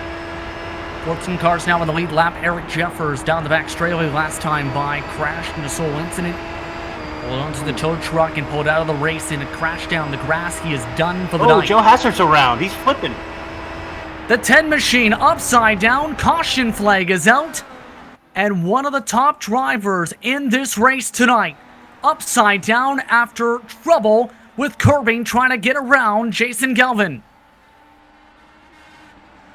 This was not a lapper he was trying to go around. This was for position. Oof. See right there, too low on the left side tires, and right off the pit wall as he's sent up into the sky. Beard hits him. No. Several other drivers collected. I can't really. Let's go on board with the 5 here. Seen with the throttle and heard with the throttle. Barely any time to react as he got hit over the pit wall. Wow. Wow. Guess he doesn't need a tow. Oof. At least 4 or Right 5 over drivers. that pit wall. Yeah, at least 4 or 5 drivers involved. On the bright side, Beer was able to use the tow. The downside, that's an unsafe pit entrance, so that's a black flag. Oh, that's terrible.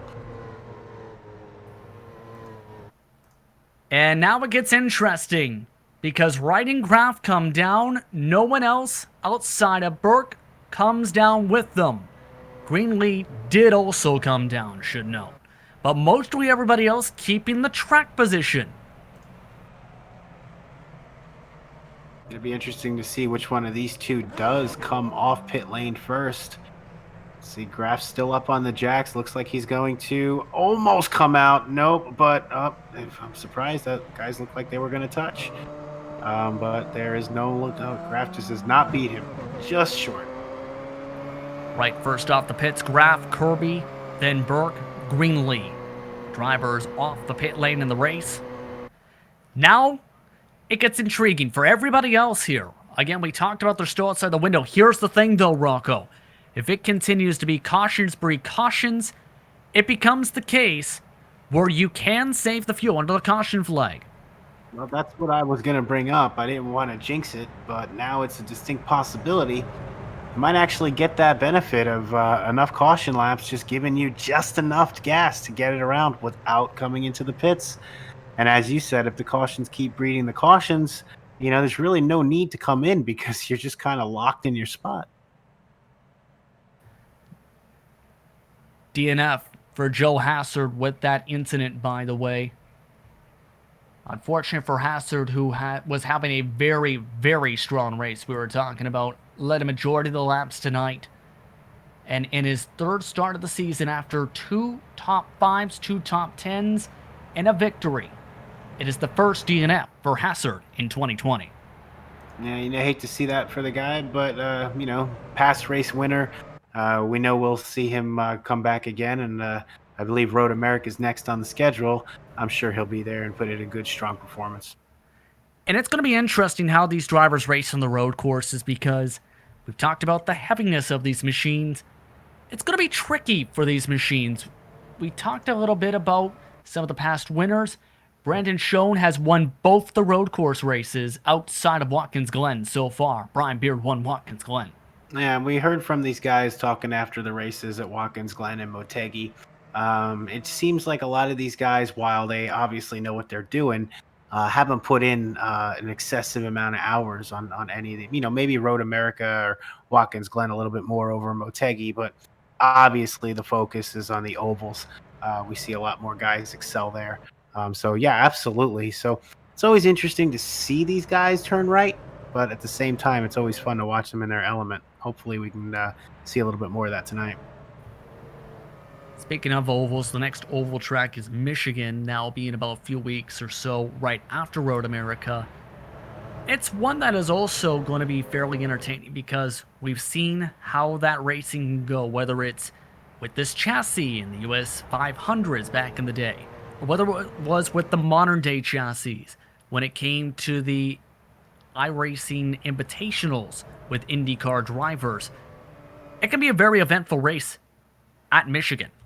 Well, yeah, these cars, they're heavy, but they produce a lot of downforce. So it's not necessarily driving a stock car, but, you know, there's some weight to these things. So you got to really learn how to kind of maneuver it around that. It almost harkens back to the older, slower cars where they're more momentum based, like a Mazda, you know, like a little Miata. You got to really learn how to keep your momentum going. And I think we'll see a lot of those fundamental skills on display when we finally make it back to the road.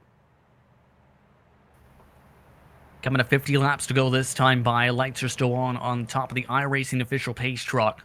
To recap, Vaughn is in first, Galvin in second, Bennett, Jenkins, and Herc round out the top 5.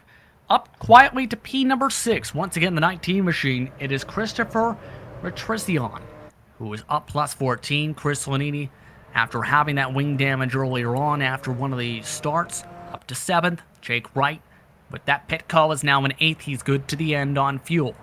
Graf is in 9th. Kirby in 10th. Burke is in 11th. Brian Greenlee is in 12th. They're the last drivers in the lead lap. Diego Asanos is in 13th. Robert Bluen is in 14th. Also not on the lead lap. They're the only ones 1 lap down, along with Brian Beard. Copignoni's 2 laps down at 16th. While Richard Swavely is 17th. Everyone else is off the racetrack. Lights are now out on top of the pace truck. This could get intriguing the rest of the way. Yeah, and I'm keeping my eye on Jake Wright. As you said, he's good to go. He doesn't need to come into the pits if he doesn't want to. We've seen how fast he can be. He's definitely got the pedigree for it. He's obviously got some history and winning some races and some championships. So I'm going to keep an eye on him. Coming to the restart this time. Rick Ravon in control of the field. Already way down on the banking. Everybody else up against the wall. Off and away they go. Green flag. That was interesting to see him go to the top, to the bottom, and watch everybody else start up top. I was wondering if they were trying to pass him before the start. It looked like they were trying to stay to that high line. At some tracks I've seen with single file restarts, on the short track specifically, Rocco, you usually try and bank it down off the said banking to try and get a run. Haven't seen it where you run the entire bottom side like that. No, banking 11 degrees at the time at its highest point at this track, so really not a lot of that to use. But the Indycars always have the start up front. He's always got the advantage. There's just so much acceleration. 9 degrees of banking, by the way, in turns 3 and 4. So look for the back end of some of the battles. We got guys in the back. Coming. Sorry, I just saw some action going there. A couple of the guys got 3 wide. I didn't know if they were spinning, but it looks like they kept it together. That was in the grouping just around P7 on back. And you can see how crazy they're getting. That's where Wright cycled through. Chris Lanini also on the top side. Justin Kirby in the group. Nate Burke also in this grouping. All in different lines here in 1 and 2. Yeah, we see this tight racing, just under 50 laps to go. If you're going to make a move, now's the time to start, especially with as many cautions we've been seeing. You want to be up there. Wright able to get clear. That's for P8. Burke trying to still get clear for P9, stuck side by side with Lanini. The 92 doing a really decent job trying to defend as the 28 dives it again to the bottom behind. Able to try and just about get clear. No. Has to back off the gas. Here comes the run behind from Kirby. And we see Kirby getting that real good run, trying to make it stick on the outside. Just seeing some real tight racing, not a lot of room for error. Absolutely. See just up the road, Wright, one of the spotlight drivers tonight, really making some moves as the starlight is shining bright on that 77. Yeah, and he's really getting up on. We see him as he tries to go in on the inside of Matrizian. We just talked about him coming to the start. Oh, Wright getting right down on that rumble strip. Not even a few feet in between him. He's really pushing hard. He's definitely pushing and trying to get up front. See the time right in the middle of the steering column, 27.05 last time by. That was still slower than the leaders, though. The leaders are running in 26.9s in the clean space. That is Ravon and Galvin that are still the top 2, rest of them pack.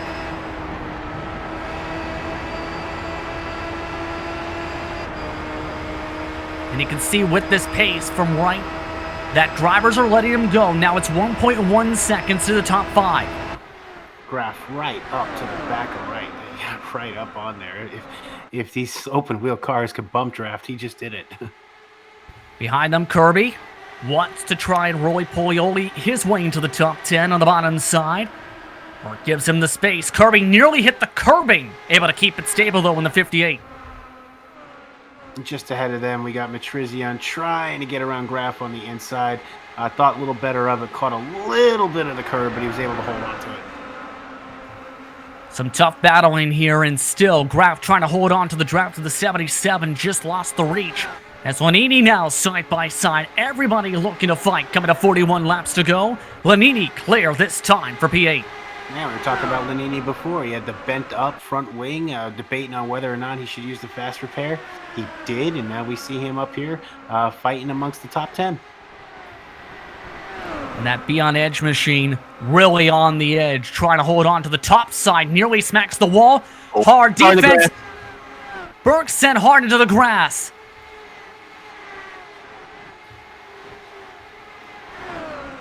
There was a wicked shunt. I don't know if he got contact, or if he was trying to avoid someone, but he went right into the grass. Good job saving it.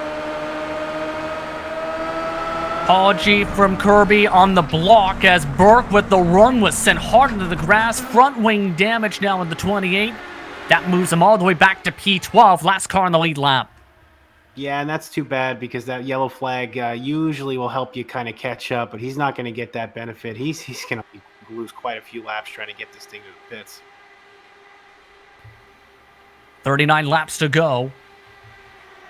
Of note, Greenlee in 11th spot quietly, 7 seconds back of the race leader. Burke is now 8.1 seconds back.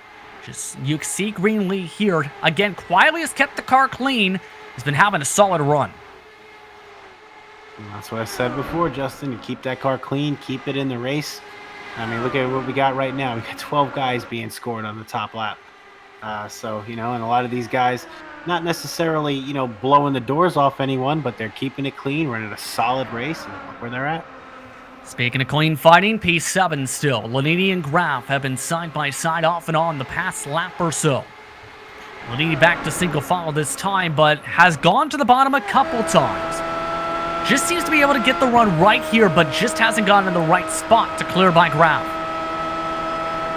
Yeah, and you see that run he gets coming into 3 and coming out of 4, but Graf able to hold on to it, put a little bit of space between him, but Lanini is right up there. Keeps like he's experimenting. He wants to try to go because he's going to have to commit at some point. He's just got to figure out when that point should be.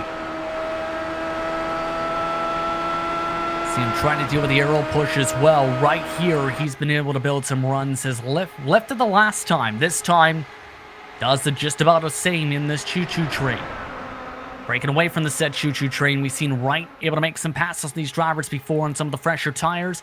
Wright's reeled in the top 5 just up the track.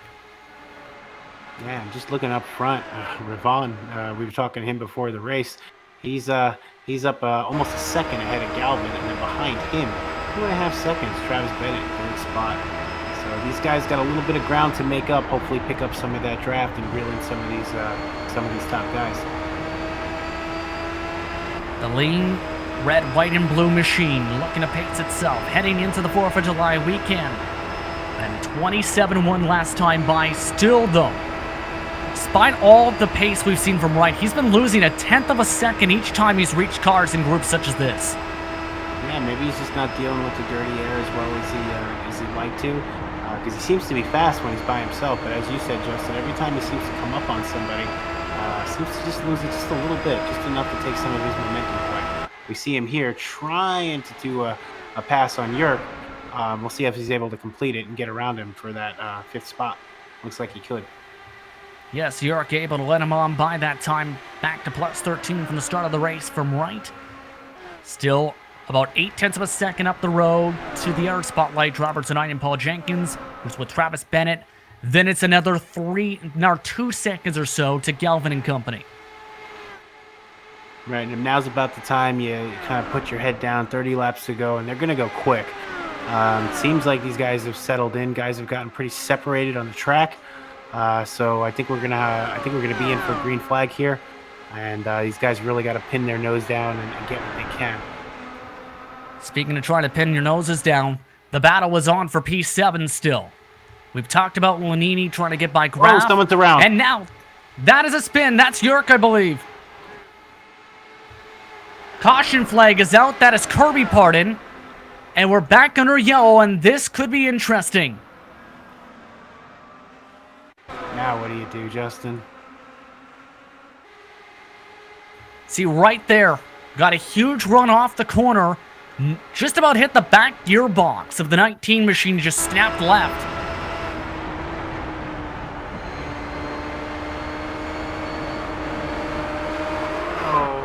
Oh, I don't know. Maybe I'm thinking maybe he lost it trying to be the good guy there. Unfortunately, he didn't get rewarded for being courteous. Looks like he may have spun himself out, because you're right, he did get a serious run there, and not quite sure what happened there.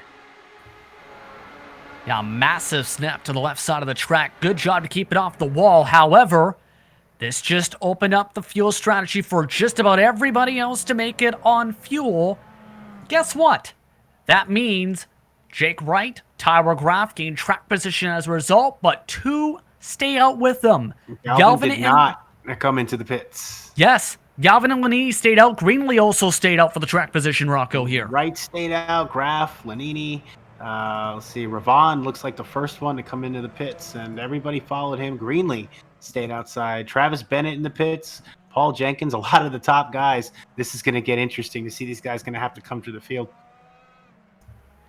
Very quick stop for Paul Jenkins. Just 3.7 seconds of fuel put him the first driver out of the pit boxes. Second driver out, Ravon, then Bennett, York, followed by the 19 machine. So this, again, is where that decision for the drivers to top off comes into play on the last caution flag or two. Because now this puts them in front of everybody else who had to come down. Here's the thing. The drivers up in front, such as Galvin and Lanini, they might be a bit tight to get to the end if it gets an hour-long run like we just had. Well, I did the math on the last time they pit, and I came up without caution flags. They looked like they were about 7 laps short. I'm not sure exactly how much caution laps buy you here at this track, but you're right. It's going to be close to see some of these guys if they choose to go, because obviously they're committed. They would have come in if they weren't going to stay out. Maybe they could steal one. Well, they do have the option, mind you, on the pace laps to set up the fuel mapping. There is different fuel mapping systems. But at the same time, how do you try and factor that in? Because if you say use a more fuel-conserving fuel map, it can lose you a ton of time and put you up for grabs or passes if you're in the draft. And that's part of the beauty of these cars. It's not just a matter of stepping on the gas and, keeping it off the wall. There's a lot of adjustments you can make. And then those adjustments, they'll be great. And then you get behind a car and it's like, okay, now I got to put everything back. So you're right, though. There's a lot going on with the drivers more than just steering the car.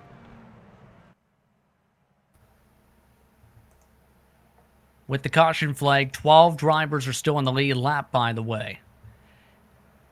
And there is apparently a time limit factor. The session specifically had an hour and 50 minutes for tonight's 160-lap race. We are approaching about just above 15 minutes or so to go on that clock.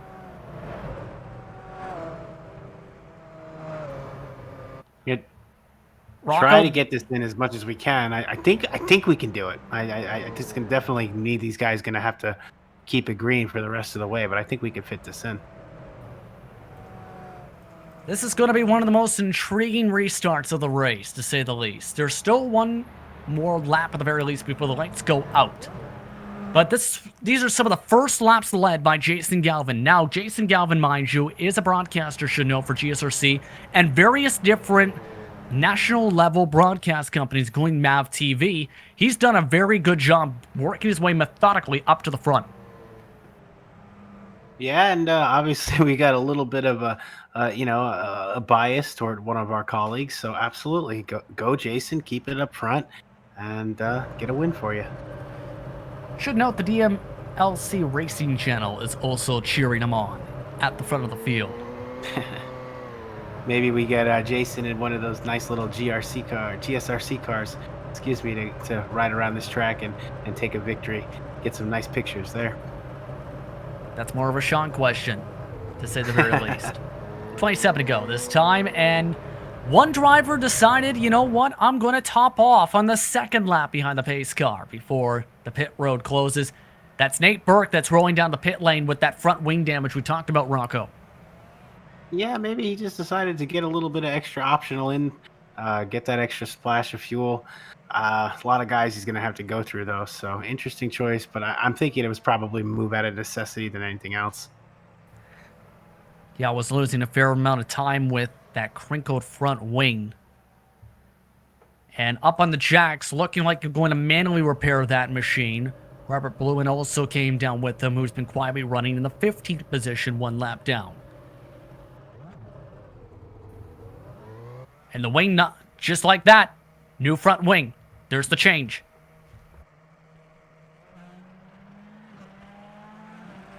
And hopefully that'll let him put in some quicker laps toward the end of this race. Really interested to see this restart, though, because these guys are antsy. I was a little confident 3 minutes ago, but I didn't realize these caution laps took so long, and these guys really going to have to be on top of their game. Hopefully we get this race in. Lights are out on top of the pace car. Galvin, Wright, Graf, Lanini, green lead. The top 5, Jenkins, Ravon, Bennett, York, rounding out the top 10, Matrisnion. Off and away goes Galvin. Green flag is out. Back to racing. 26 to go.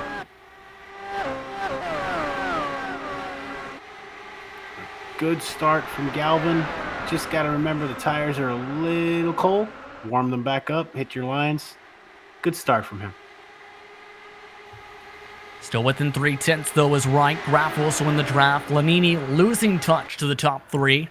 And keep in mind, lap traffic is mixed in among some of these cars as well. Brian Beard, for example, you see him a few car lengths back in that 5 machine is 13th, for example, so that could also be a factor. Yeah, we've seen Beard run up front, so I don't think it's bad that he's up there. I think he's more than capable of handling himself, and I think if it comes down to it, he'll move aside. The spotlight driver's on board with. This is Jake Wright, looking to take the lead back. Good on fuel to the end of the race. Galvin, still now 46 laps into a stint on his rubber and his fuel. 24 to go. He looks to hold on in the 42. Jake Wright really kind of probing there. You see him almost able to drive wherever he wants to. Again, we see him as one of those drivers that looks like he's just still 26 laps left to go, and he's experimenting with his lines, trying to figure out the best way to get around Galvin. Just looks like he's stalking him right now. Slowly but surely, down under 2/10. 23 to go.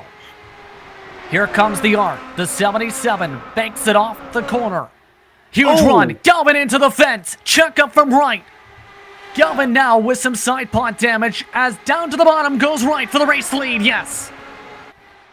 Galvin's still holding on. I'm not sure how bad that damage was. It's letting Wright get a little bit around him, but not as much of a slowdown as he would expect to see. That looked like a pretty hard hit into the wall.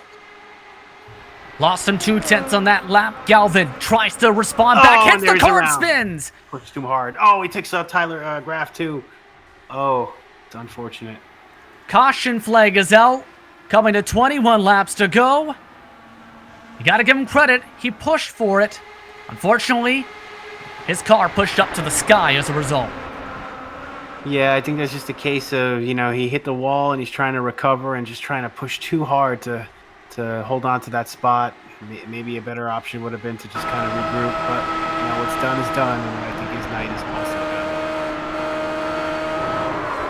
done. Now you see, one of the first times we've seen someone hit the left side tires along that.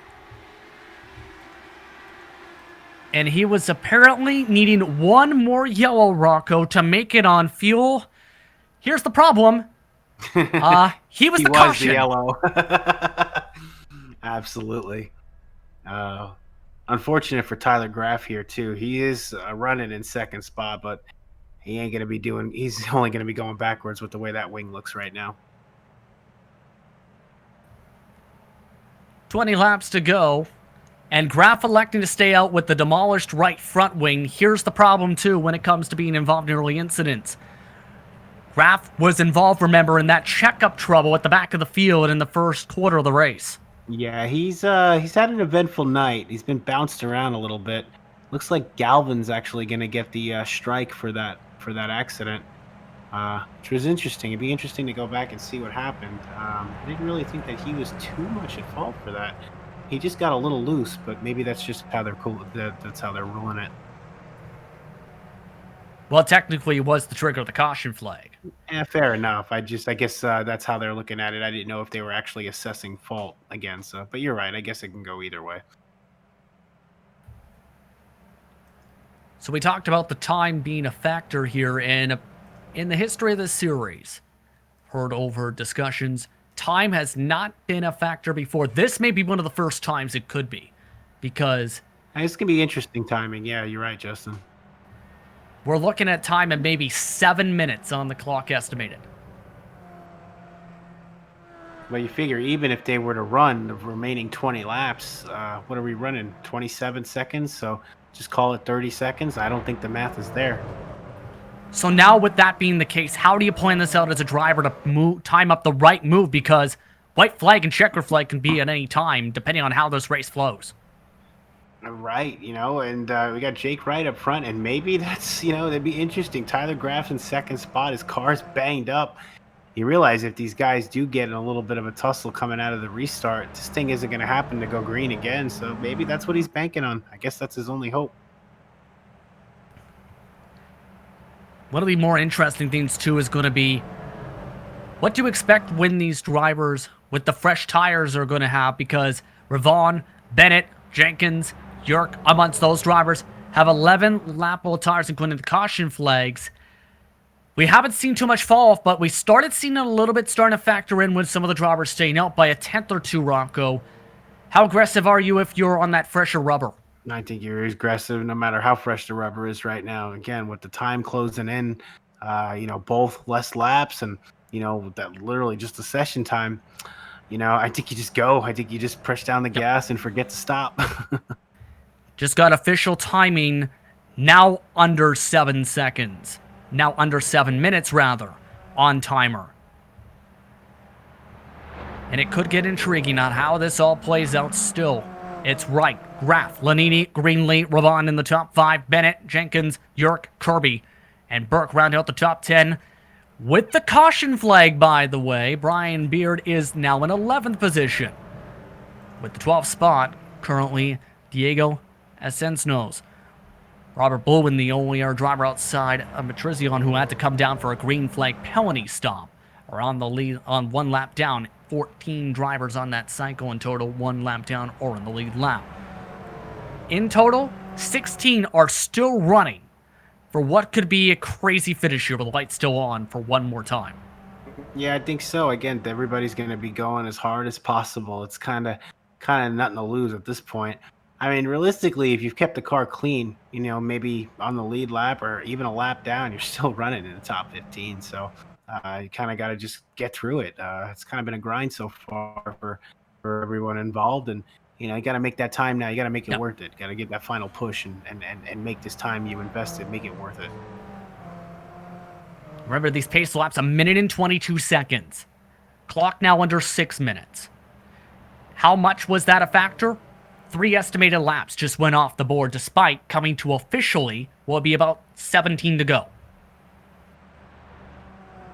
Right, and we'll see if the lights come off on the car, the truck, this time around. It's really a significant event. It tells us whether or not they do not. No, they do. Never mind. We're off. Burning Air 3 estimated laps off the ticker. Estimated coming to what could be 11 to go. Officially would be 16 to go.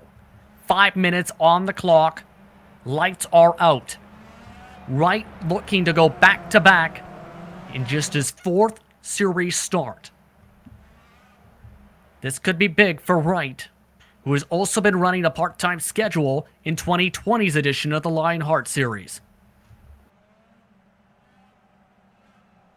We see Graff up there in second spot. Just the way he's kind of moving that car around, I don't see him really fading back willingly.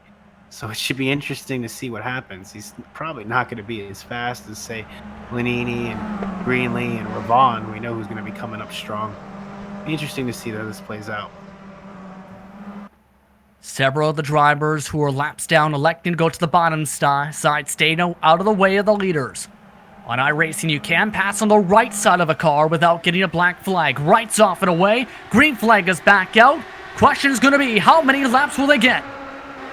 Yeah, Wright got away, and we see Graff just has nothing. Lanini had no problem getting around him, so we're going to see guys going around him pretty quickly. Hopefully he just kind of stays high and stays a non-factor here. But a good jump by Wright. Now he's up about a half a second, almost 3/10, almost 3/4 over Lanini right now. Graff went up in the wall that time, already shuffled to the back part of the field. Now, estimated 8 to go, 15 laps officially to go. Right in the lead by 0.6 of a second over Chris Lanini. Wright's really pushing this car right now, coming out of that turn. Oh, we got guys flipping in the back. I wonder if this is going to do it for the race. This may be it. Patrician up and over in the 19 machine. After trouble at the back of the field, also involved Kirby and company. And a rough finish to this one. And a rough last half of the race for Kirby as he ran over the back end of Graf's car.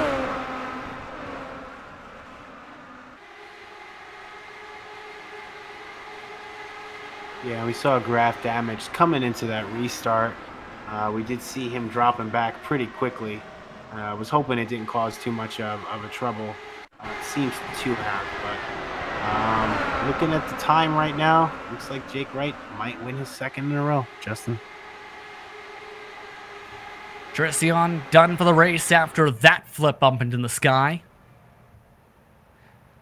But give credit to Wright. He had some of the quickest laps of the race. Was really good when he had even tires to compare to his competitors. But just played the strategy just perfectly throughout the night to be able to be up at the front at the right moment in the right time. Right, I don't think anybody was playing the time game, but like you said, being in the right spot at the right time, it's going to end up getting some guys some good finishes. Chris Lanini, we talked about him having a rough middle portion of this race. He quietly moved his way up to P2. With all the strategy calls, it worked out for him. And I'm curious if we got more green flag laps, how Ravon and the rest of the group could have gone because they were charging it fast, Rocco. Yeah, they were. I think the guys are getting a little bit rowdy. Looks like that the stewards closed the chat, so it's kind of funny.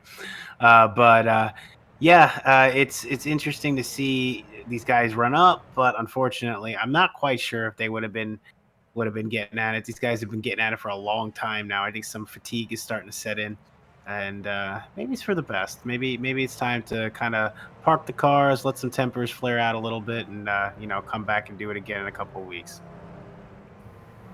Expecting one more pace lap before they get the checker flag under a minute to go on the time. And this could really shuffle up the points because a lot of the drivers up at the top of the standings had some up and down nights. Paul Jenkins, P6. Just the second time he will not finish inside the top 10 in a race. Brian Beard, he'll lose some points now after not getting a top 10 at all and not being on the lead lap after his incident. This is going to flip the points upside down, Rocco, just about in some of the cases, especially fifth on back potentially. Yeah, and this is a race that can do that to you. Again, we saw the same thing in Richmond. Just kind of battling, just grinding, getting to the finish. Same thing here. It's even more so. We're going to actually get timed out. So those types of races, they are going to shake things up. And then, again, sprinkle on a little bit of road course in a couple of weeks. And you really got the potential to see a shake up in the points. And hopefully, a couple guys can get back into this thing and give us a real serious run going into the last half of the season. Absolutely. Out of time. White flag expected this time by for Jake Wright and the rest of the field. The 77 played the strategy card throughout the night. Was off cycle much of the evening. But after winning by more than 2 seconds at Richmond Raceway in his third career start, he goes back to back. Jake Wright wins his second straight race, this time at Worldwide Technology Raceway at Gateway.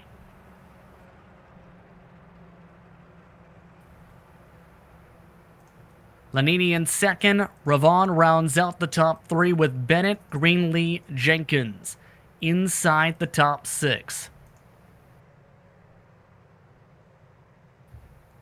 What a race, to say the very least, Rocco.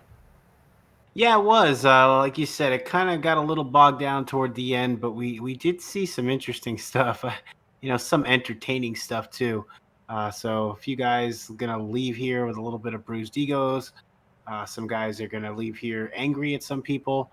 But that's what we want to see. We want to see some of that going into the races when we tune in. So I'm enjoying it. So good for them. Good for us, and hopefully getting good stuff for the rest of the season. Now, the reason all the drivers are staying behind the pace truck is still the lights are technically on, but race is technically official. And drivers have now confirmed that they will be able to pull off after this said pace lap. Either way, Results essentially official. Greenlee, one of the biggest movers tonight, plus 11. Wright, a plus 17. Burke, a plus 3. Lewin, a plus 2. And a plus 7 despite being laps down for Compagnoni in the 33. Race is official. Wright wins it.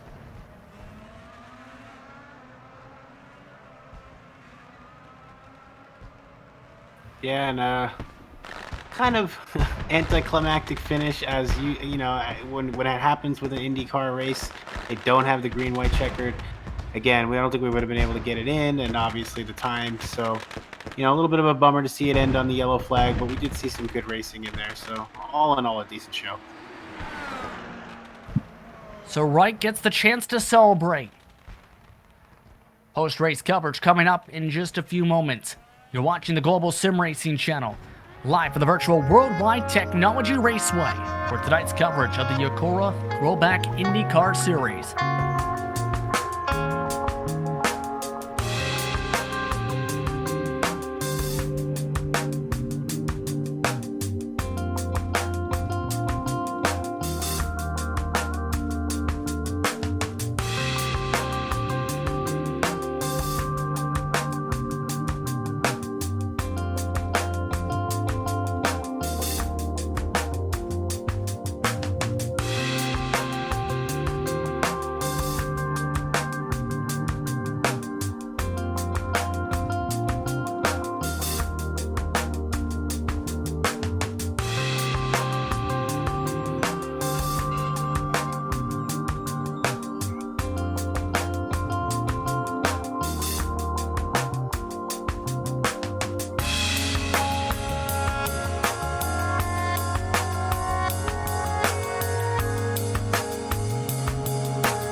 Welcome back to the virtual Worldwide Technology Raceway at Gateway in Madison, Illinois for the Rogue Energy post-race show.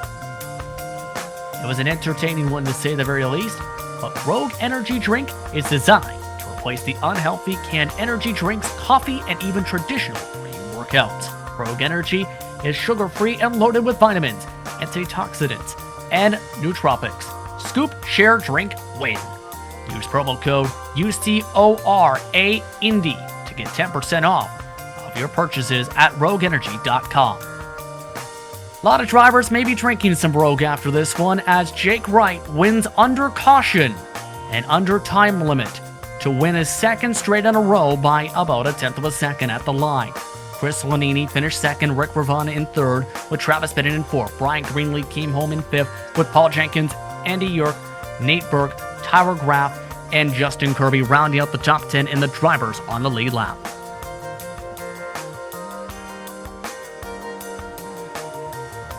Levin spot going to Brian Beard. Diego Asesnos finishing in 12th.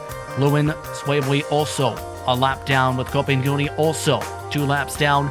Rest of the field DNFs: Patrizion, Galvin, Hasser, Jeffers, and many others. Gaston Arellano, 54 laps down and 20th, for example. John Garrett, 22nd, behind Brandon Schoen. and Wasil Vargas made it only for a few laps before, being 147 laps down. Standing by with our second place finisher tonight, Chris Lanini. After what was an eventful one, Chris, how are you feeling? Good. It was a good race, good finish. It was a little messy, but it's nice to finish second, get a podium. Congratulations to Jake. He ran a great race. And yeah, the fuel strategy was interesting. I wasn't sure if I was going to make it, but we ended up coming up short, a little bit short on time, so it wasn't as many laps as I thought it would be. But thank you to also Jason Galvin. We were both on the same strategy, but unfortunately he had some trouble as well. Let's talk about this race because you had some trouble spots throughout the event, including damage to your front wing from one of the starts, as well as being in the back of the field before the strategy calls. Talk us through what was going through your head as this night went on with the 11 caution flags. Well, with the amount of caution flags and the length of the race itself, you have some time to be patient. Close the cautions will close the field back up, and you just try and work your way up, stay patient. And I got the damage on my wing. I have to apologize to Tyler because I thought he was going to go and he didn't, and I kind of just ran him completely over. But really, it was a matter of patience, especially when I ended up back in the back of the field. You just need to work with what you're given and just slowly, methodically make your way up through there, and it worked out tonight. Now, next race is on a road course. Road America is now the scheduled date next for the series. Your thoughts on going there for what is the fourth road course on the calendar? Road America is one of my favorite road courses, if not my favorite. I love that track. So, especially with this car combo, I like this car on the road courses as well. So I'm really looking forward to it. Anyone you want to thank for being a part of your podium finish tonight? Just the Loud Pedal Motorsports, my teammates, Jason Galvin, Jake Wright, Tyler Graff, Brian Greenlee, Joe Hassert, and then also my friend Katie for picking out the paint colors on my car tonight. I think that might have given me a little bit of luck. It definitely gave you luck in part to get the second place finish tonight. Congratulations. Thank you. That's Chris Lanini in his pretty car coming home in second tonight. But standing by with your race winner, Rocco Stallone, is with Jake Wright, who's gone back to back. Hey, Jake, it's nice to see you in the victory lane again. Second win in a row, second oval. What do you think? Well, I'm definitely happy to get that second one. It always feels good to win back to back. I really like this track. There was just something about it where you just have to be able to hit the lines right, I guess, and when you hit them, they're so satisfying. So I had a great time tonight, just hanging out, racing with everybody here. It's always a good time. Yeah, we saw you start the race toward the back, and right away we seemed to notice that you seem to be really hooked up and really, again, like you said, you kind of felt like you're feeling those lines real good. Did you feel that? Did you feel that you were racing quick? Did you just feel comfortable? What's the feeling going on? I thought so, yeah. I like to start to the back because even though I did some practice, I didn't get many laps in traffic, so I wanted to be able to learn how to pass and how the car handles in the draft. But kind of early on in the race, I kind of was playing with different strategies and passing, and I figured out what worked for me, and then just tried to plan my strategy so that I could use the passing opportunities the best I could, I guess. But turn 1 and 2, extremely difficult to pass in, so I found the best strategy was to back those up and get a great run out of there and try to get them into 3 and 4. And then once I kind of figured out how to do that, the rest of the race, it just seemed to work for me. Yeah, it looked like it was working for you for most of the race. Thoughts on the next race, Road America? You going to be there? Unfortunately, I won't be there. I believe it's like the 16th or something. I'm going to be out of town, so I'm going to be missing the next one, which sucks because Road America is an amazing track, and I always love running there. Yeah, we just heard Lanini tell us that he loved the car combination at that track here too. All right. Well, anybody to thank since we won't be hearing from you for a little bit? Yeah, everybody here over in the team I'm running with, LPM, they've let me join in with them kind of mid-season.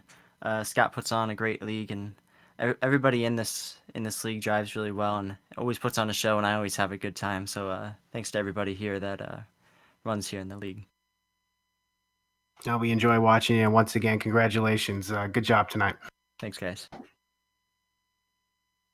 That was Jake Wright coming home with the victory tonight, his second victory in a row and just his fourth series start. Rick Ravon joins us in the broadcast booth, coming away with the podium tonight. Rick, how are you feeling after this one? Hey, Justin, how's it going, my man? It's Ravon, by the way. Ravon. Thank you very much, Ravon. First things first, it was an interesting one to say the very least. Yeah, it was interesting. I mean, I pitted off sequence there just to try to see, just to do something different to see what fresh tires would do, and I was able to run the guys down. Some passing out there. I tried to get back up with the leaders, but the yellow flags caught us out there at the end, so there's really nothing we could do. I forget the guy's name that won the race, but I want to congratulate him on a great win. That was Jake Wright that came away with a victory, but talk us through a lot of the strategy calls because there were so many different mixtures of them with how many cautions there were and how many different drivers were taking fuel only, taking the tires with the 4 sets in the pits. How was that strategy aspect in your opinion tonight? I think you have to take 4 tires in an IndyCar. It's not like you could take 2. I don't think you could do that. But as far as the strategy is concerned, there were a lot of yellows, and like I said, I pitted off sequence to see what fresh tires would do. Everybody else stayed out. I figured that they would because it was too early. So we kind of have to get used to this 4 sets of tire limit. So we have to get used to that. And I wanted to see, it just all the yellow flags, and it was just everything was just so mixed up tonight. You never knew where you were going to come out, and if you could stay with them if you were on old tires. And so I don't know. I'm happy to get a podium, but I'm a little disappointed because we were on the fresh tires, and the guys that were leading were on the older tires. So I wanted to see if I would be able to run them down, but we just didn't get there. Now, next race is at Road America. Your thoughts on that track? Oh, I love Road America. We just did a league race in a different league, and I won there. I'm pretty good at Road America. I don't expect to win the race. Believe me, this is a tough field. Believe me, I would be happy to get a podium against this field. These guys are just so strong. So I anticipate a good, fun race like it normally is. I just want to go out there and have fun and shoot for a podium. That's pretty much my mindset going into next week. Who do you want to thank for being a part of your top 3 tonight? I want to thank the guys at GSCR, is it? No, GSRC. Yes, GSRC. I want to thank you guys first and foremost. Justin, Rocco, Sean. You guys do such a great job up there in the booth. I love listening to your broadcasts. I watch you guys do other races, and you guys are very entertaining, very knowledgeable, and very professional. And that's the way it should be. I love it. I want to thank you guys. I want to thank Scott Bolster. Scott Bolster is the mother you-know-what man. He is just so awesome. He puts on this great show every week. He's got a great group of drivers, and he runs the league professionally the way it should be done. He's got a system of strikes that kind of keeps the guys in check and, probations and things like that. There's always penalties. So it kind of keeps the guys on their toes where they're not going to be out there wrecking every other lap, dive bombing and stuff like that, which is great. Scott Bolster, thank you so much for the league. I want to thank everybody that's watching. All the fans out there that follow you, Cora.